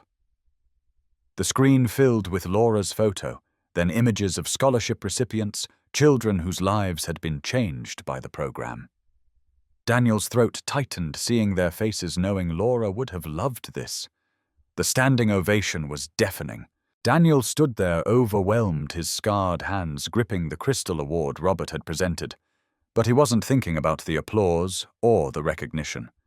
He was thinking about Emma's pride, about Laura's legacy, about Rachel's second chance, about all the ripples spreading outward from 30 seconds of choice. Backstage, Emma launched herself at him with such force he nearly dropped the award. "You did it, Daddy. You weren't even scared, I was terrified. But you did it anyway." That's what brave means. Emma's logic was unassailable. Rachel appeared, her eyes bright with tears. "That was beautiful. Thank you for reminding me why it mattered. For what? For giving purpose to the scars. For helping me honor Laura. For showing me that sometimes the worst things lead to the best things." The rest of the evening passed in a blur. People approached to shake Daniel's hand, to share their own stories of courage, to thank him for reminding them that heroism wasn't reserved for fictional characters. Tom Reynolds was there, grinning like a proud parent. Beth cried and hugged him so tight he couldn't breathe. Patricia from the shelter told him that 3 more families had contacted them about the scholarship program just tonight. But the moment Daniel would remember most came at the end of the night. Emma had fallen asleep against Rachel's shoulder, exhausted from excitement. Daniel carefully lifted his daughter, feeling her warm weight in his arms, breathing in the strawberry scent of her hair. Robert approached quietly. "Thank you," he said simply, "for saving my daughter, for teaching me what it means to be present, for showing me that success isn't measured in quarterly reports, but in the lives we touch." Daniel adjusted Emma's weight. "Thank you for giving me the chance to honor Laura, for helping me turn tragedy into something meaningful. That's what you taught me," Robert said, "that we honor those we've lost by living in a way that's worthy of their love, by being the kind of people they'd be proud to know." After Robert left, Rachel walked with Daniel to his car. Emma stirred slightly but didn't wake as Daniel settled her into the back seat. "She's going to talk about this for weeks," Rachel said, smiling. Probably months. They stood in the parking lot, the Denver night cool around them, the weight of the evening settling into something quieter. Daniel, yeah. I'm proud of you. For what you said tonight. For your courage not just on the highway, but every day. For being the kind of father Emma deserves. The kind of friend I needed. Daniel felt his throat tighten. I'm proud of you too. For using your second chance to help others. For teaching Emma about bravery. For becoming family when we needed family most. Rachel hugged him, careful of his still healing scars. Thank you for saving my life. Thank you for teaching me how to live mine. As Daniel drove home through quiet streets, Emma sleeping peacefully in the back seat, he thought about the journey from that terrible morning to this proud night. About how 30 seconds had rippled outward in ways he never could have imagined. About how choosing courage over comfort had transformed not just his life, but the lives of everyone connected to that choice. He pulled Laura's photo from his pocket at a red light, studying her frozen smile. We did good tonight, he whispered. Emma was so proud. The scholarship fund is real. Rachel's helping kids heal. We're honoring your memory in a way that matters. The light turned green. Daniel tucked the photo back into his pocket and drove toward home, toward the life he and Emma were building, toward the future that Laura's love had made possible even in her absence. Some nights the grief was still overwhelming. Some days he still reached for his phone to call her before remembering. But those moments were growing fewer, replaced by gratitude for what had been, and hope for what was becoming. The award sat on the passenger seat, crystal-catching streetlight, but the real award was sleeping peacefully in back, this daughter he'd raised through grief, this remarkable child who understood that love meant showing up even when it hurt. And in showing up for her every single day, Daniel had learned to show up for himself, to believe he was worthy of second chances and new connections and the expanding family that had grown from the ashes of loss. Love doesn't replace love, he'd learned. It just keeps spreading, touching everything, changing everything, exactly like Laura said. And that was worth every scar. 1 year later, Daniel's new office had a corner view and his name on the door, Daniel Morrison, Vice President of Community Outreach. The position Robert had created specifically for him, designed to combine his practical knowledge of the company with his passion for helping people. The walls were covered with Emma's artwork, her drawings from the shelter pictures of families healing rainbows over children holding hands. Laura's photo sat on his desk beside the Crystal Courage Award, both of them reminders of why this work mattered. Emma was 10 now, thriving in ways Daniel had barely dared to hope for 2 years ago. The nightmares had stopped. Her smile came easily. She still carried grief, still had moments when Laura's absence hit her fresh and sharp. But she'd learned to carry the missing alongside the joy. She'd started a helpers club at school, organizing students to volunteer at shelters and nursing homes. When adults asked why, she'd say, simply, "My daddy taught me that helping people matters. That's what heroes do." The scholarship fund had grown beyond anything Daniel had imagined. 30 families supported this year, with applications coming from across Colorado. Each one made him cry, reading stories of loss and resilience, seeing Laura's name connected to real children getting real help. Thursday dinners remained sacred. Rachel still arrived at 6 with yellow flowers, and Emma still set the table with careful attention to which plate Rachel preferred. They'd moved to a bigger apartment now, one that could accommodate their growing chosen family, but the tradition stayed the same. Robert visited weekly, bringing books for Emma and stories about Margaret that he'd finally learned to share. His relationship with Rachel had transformed over the past year, walls coming down brick by brick as they learned to talk about grief instead of avoiding it. On this particular Thursday, they were celebrating. The shelter's new wing, the Laura Morrison Memorial Healing Center, was opening next week, a dedicated space for grief counseling, art therapy, and the kind of healing work that Rachel had made her life's mission. Emma helped Daniel make spaghetti. Her technique much improved from a year ago. She could chop vegetables now, stir sauce without splattering the pasta perfectly. Small skills that marked growth and capability. "Daddy, do you ever regret it?" Emma asked suddenly, her knife pausing mid-carrot. "Regret what, sweetheart?" Getting hurt to save Rachel. "Do you ever wish you'd driven past Daniel?" Set down the wooden spoon and gave her question the weight it deserved. Never. Not once. Even though it was scary, especially because it was scary. Because now you know that your daddy is brave enough to do hard things, to help people, to choose right over easy, and that's who I want you to be too. Emma nodded slowly, processing. "I think Mommy's proud. Of both of us. Why's that? Because we're not just surviving anymore. We're living, and helping other people live too. That's what love does, right? Makes more love." Daniel pulled her into a hug. This miracle child who understood everything that mattered. "Yeah, baby. That's exactly what love does." Rachel arrived right on time, arms full of flowers and news. "Patricia says we have 15 new families on the waiting list for the healing center. We're going to need to expand already." "That's good news," Daniel said, though privately he worried about scaling up too fast. Robert followed minutes later, looking more relaxed than Daniel had ever seen him. He'd started taking Fridays off to spend time with Rachel, making up for years of absence with consistent presence now.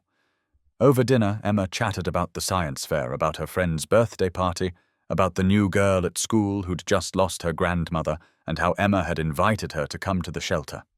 Natural and easy, talking about grief and help and connection like they were ordinary topics. After Emma was asleep, the adults sat on the porch with coffee, the Denver skyline glittering in the distance. "It's been a year," Rachel said quietly.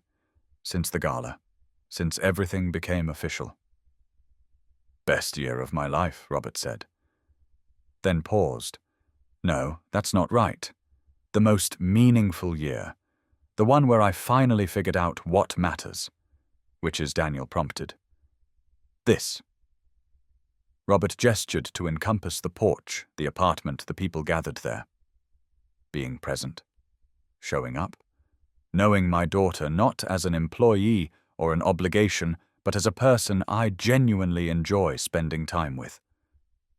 Rachel took her father's hand, and Daniel saw years of pain and distance beginning to heal.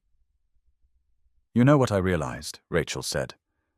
"That morning when I was trapped in that car, convinced I was going to die, I wasn't thinking about my degree or my future career or anything I'd accomplished. I was thinking about all the moments I'd wasted, all the times I'd been physically present but emotionally absent." She looked at Daniel. "You gave me the chance to stop wasting moments, to be fully present, to do work that matters not because it looks good on paper, but because it actually helps people." Daniel thought about the journey from that terrible morning to this peaceful night. About how much had changed, how much had healed, how much had grown. "Laura would have loved this," he said. "All of you sitting here, the work we're doing, the way we've built family from loss. She'd be proud." Robert agreed. "Of all of us, but especially of Emma. That child has more wisdom than most adults I know. She gets it from good teachers." Rachel smiled at Daniel. "She learns by watching you be brave every day. Not the dramatic kind of brave, but the showing up kind. The doing the hard work kind. The choosing connection over isolation kind. That's the best kind," Robert said. "The kind that actually changes lives." They sat in comfortable silence. 3 people connected by tragedy and choice and the slow work of healing. Daniel thought about the Laura Morrison Memorial Healing Center opening next week, about the families it would help, about the ripples still spreading from 30 seconds of courage. His phone buzzed. A text from Beth. Saw the news about the healing center. Laura would be so proud. You're doing it, little brother. You're honoring her in the best way possible. Daniel showed the text to Rachel and Robert. They smiled, understanding without words what it meant to honor the dead by serving the living. The anniversary, Daniel said. Of the accident. It's next week. I know, Rachel said softly. I've been thinking about it.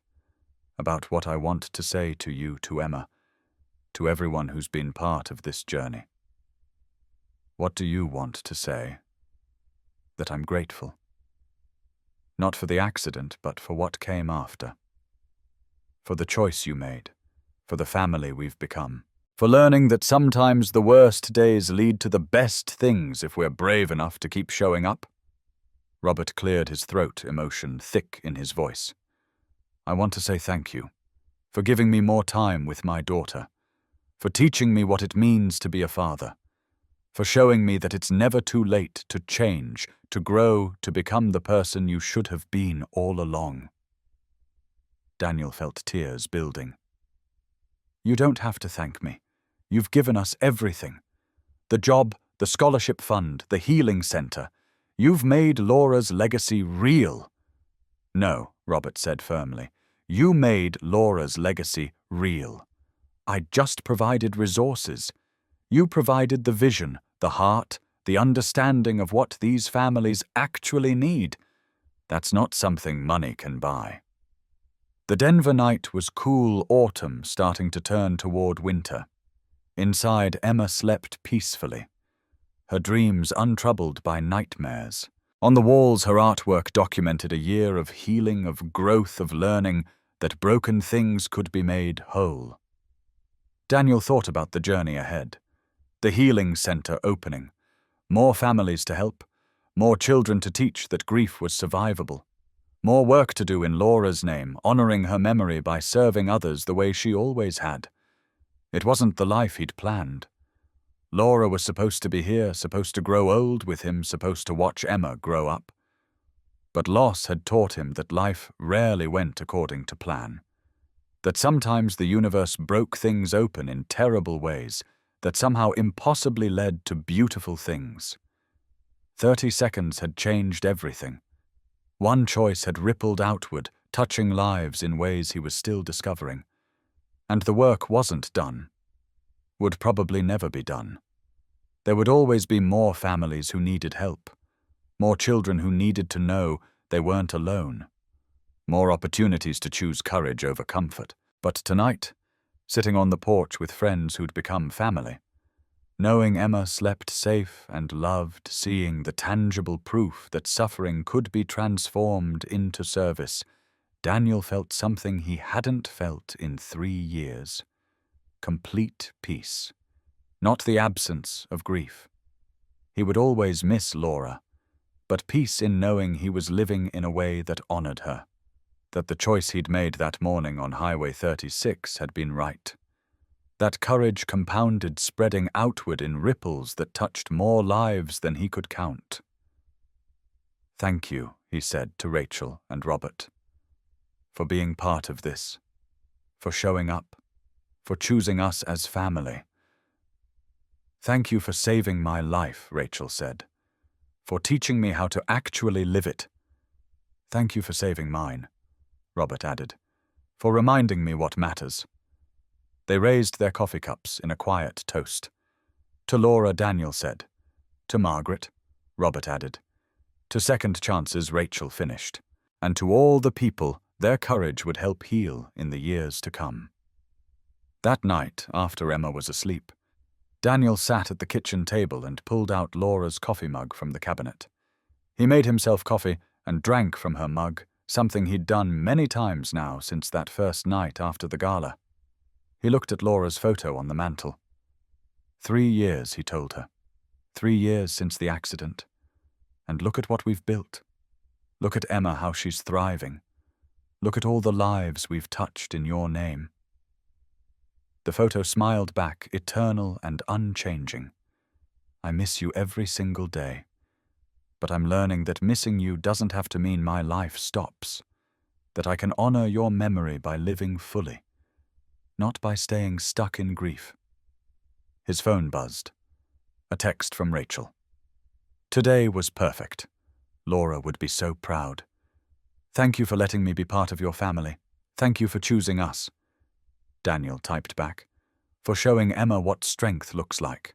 For being exactly who we needed." Because that was the final truth he'd learned. Family wasn't just biology. It was choice. It was showing up. It was choosing each other day after day, year after year, through joy and grief and everything in between. Daniel looked around the apartment at Emma's artwork covering the walls, at the photos documenting their journey, at all the evidence that life continued despite loss. That love persisted despite death. That courage compounded, creating more courage, more love, more healing than anyone could measure. 30 seconds had changed everything. One choice had rippled outward for 3 years and counting. And the work wasn't finished. Would never be finished. There would always be more families to help, more children to heal, more opportunities to choose courage. But tonight, Daniel allowed himself to feel complete, to acknowledge that while the grief would never fully disappear, it had been joined by joy, by purpose, by the knowledge that suffering could be transformed into service. Laura's legacy lived on. Not just in Emma's face, or the scholarship fund, or the healing center, but in every act of courage they inspired, every family they helped, every child who learned that grief was survivable and love was endless. That was worth every scar, worth every moment of fear, worth the choice that had seemed impossible in the moment, but had proven to be the most impotent decision of his life. "Love you to the moon," Daniel whispered to Laura's photo one more time.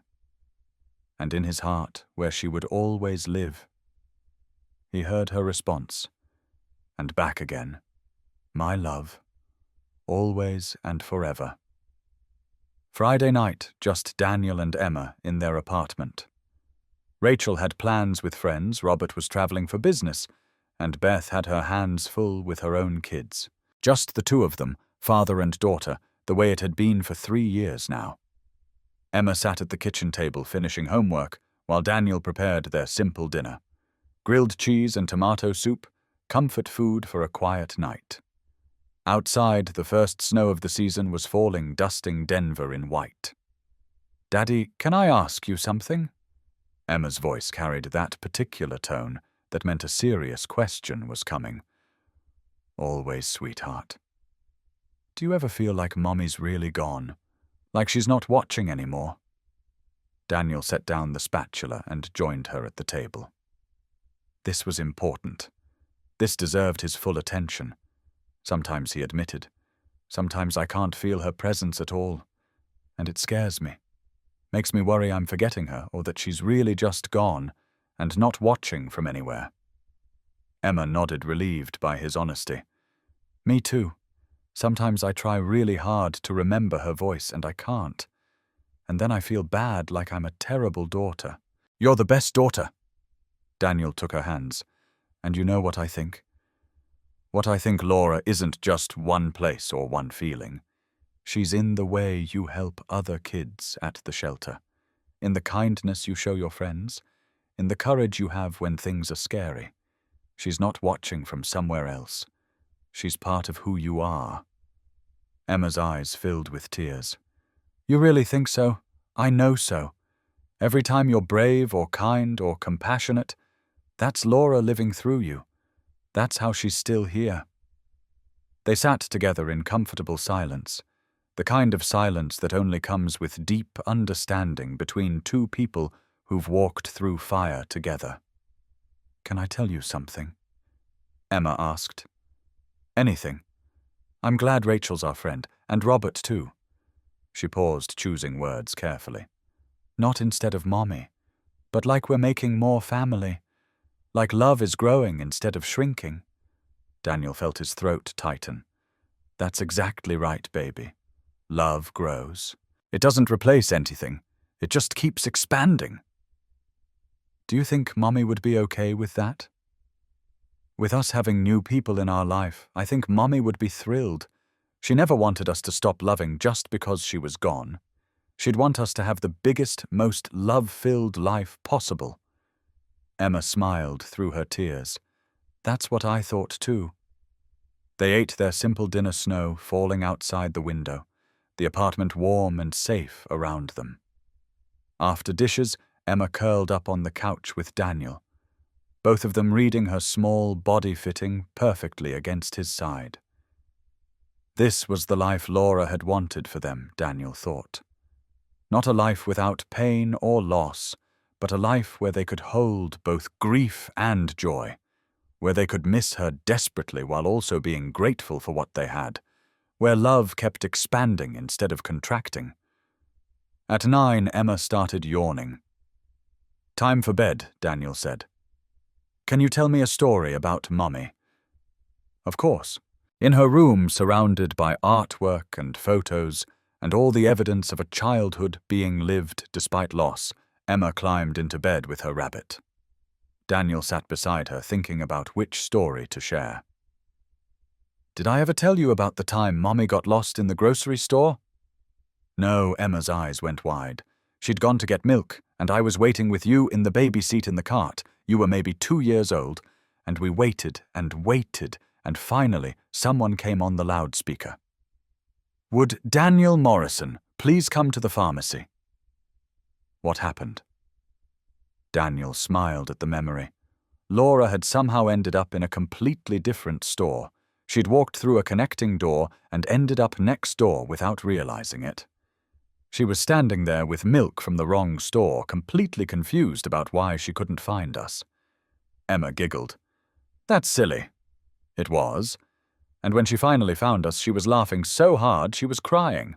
Said she'd been wandering around looking for the baby food aisle for 20 minutes before she realized she was in the wrong place. "What did you do?" "I kissed her and told her I loved her, even though she was terrible with directions. And she said that's why she married me, because I always knew how to find my way home. And that home was wherever we were together." Emma was quiet, processing. "I miss her." "Me too, baby, every single day. But I'm glad we have stories. They make her feel closer. That's why we keep telling them. So she stays alive in our memories, in our hearts, in the way we live our lives." Daniel kissed Emma's forehead and tucked her in. As he was leaving, she called out, "Daddy." "Yeah, thank you for being brave, for saving Rachel, for helping all those kids at the shelter, for showing me that scary things are worth doing if they help people. Thank you for being you, for teaching me that broken hearts can heal, that families can grow, that love is stronger than loss." In the living room, Daniel sat with Laura's photo, the one from their wedding day. She was laughing at something off camera, her joy captured forever in that frozen moment. "We had a good talk tonight," he told the photo. "Emma asked if you'd be okay with our new family. I told her you'd be thrilled. I hope I was right." The photo didn't answer, but Daniel could feel Laura's presence in the warm apartment, in Emma's peaceful sleep, in the life they'd built from the ruins of tragedy. His phone buzzed. A text from Rachel. "Thank you for dinner yesterday, for being family, for teaching me what that means." He typed back, "Thank you for choosing us, for showing Emma what courage looks like, for being exactly who we needed." Because that was the truth of it. They'd all saved each other. Daniel's choice to stop had saved Rachel's life. Rachel's friendship had saved Daniel and Emma from isolation. Robert's gratitude had given them security and purpose. The children at the shelter had given them all a reason to transform pain into service. It was a web of mutual salvation, each person holding the others up. No one person carrying all the weight alone. Daniel thought about the year ahead. The healing center's grand opening next week. Emma's 11th birthday in the spring. More families to help more children to heal, more work to do in Laura's name. The challenges would come. There would be hard days, moments when grief overwhelmed, times when the work felt too heavy and the loss too great. But they wouldn't face those challenges alone. They had each other, this chosen family built from courage and kindness and the determination to keep showing up. "I love you to the moon, Laura," Daniel whispered to the photo.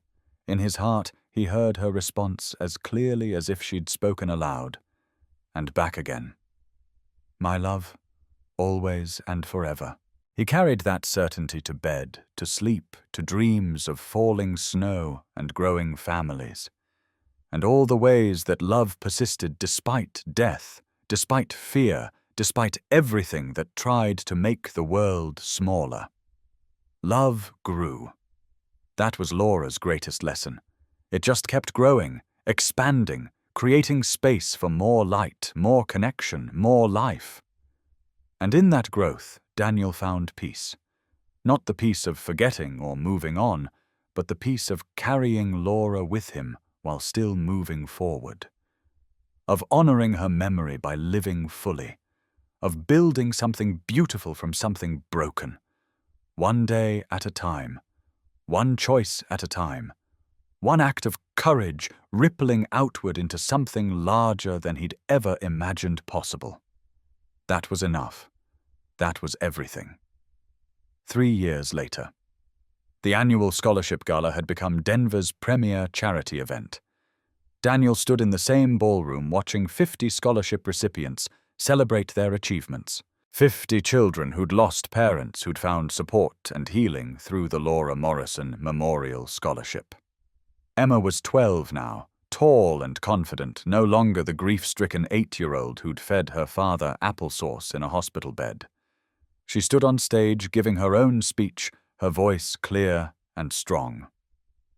3 years ago, my dad made a choice to stop when he could have driven past. He didn't know then that saving one person would help save so many more. All of us here tonight are proof that courage matters. That one brave choice creates ripples we can't imagine. The audience listened raptly as Emma spoke. Daniel felt tears building pride, overwhelming him. This remarkable child who'd taken her own pain and transformed it into compassion for others. Rachel sat beside him now, the director of community wellness at Paramount Technologies. Her work with the Healing Center had grown beyond anything they'd imagined, helping hundreds of children process grief and trauma.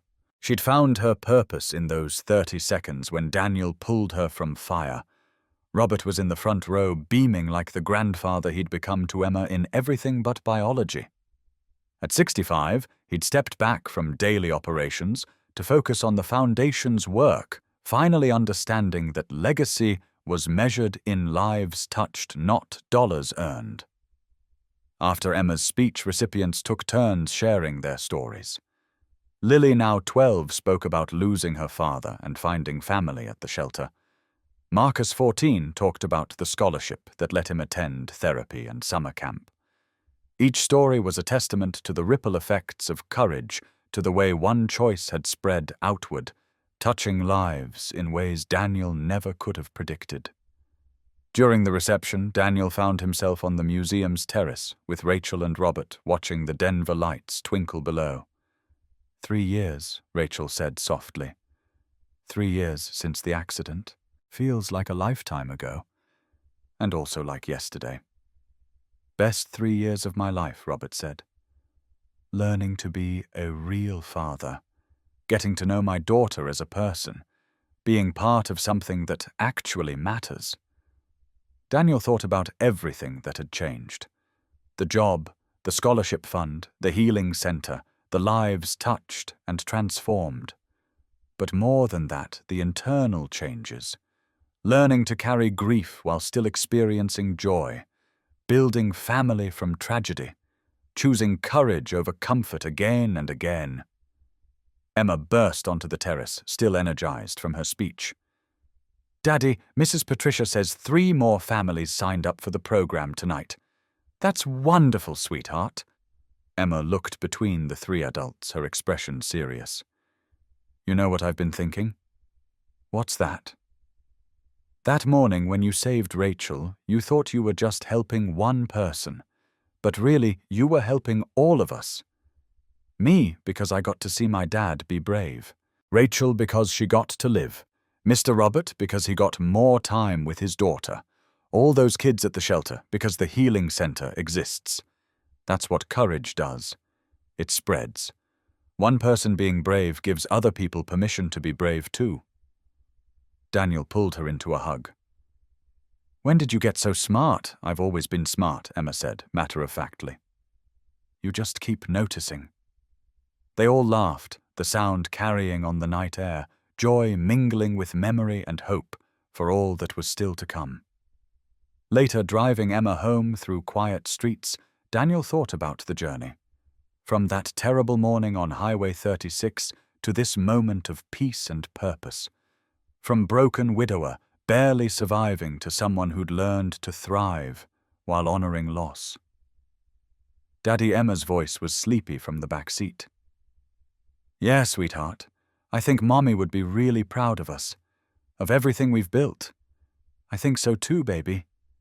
Emma yawned. Not just the scholarship and the healing center, but like us. How we're still us, even though she's gone. How we still love her, but we also love new people. How we're sad sometimes, but also really happy. That's exactly what she would want. At home, Emma went straight to bed, exhausted from the excitement. Daniel stood in her doorway, watching her sleep, this miracle child who'd taught him more about courage than he'd ever taught her. In the living room, he sat with Laura's photo. 3 years since the accident. And look at what we've built.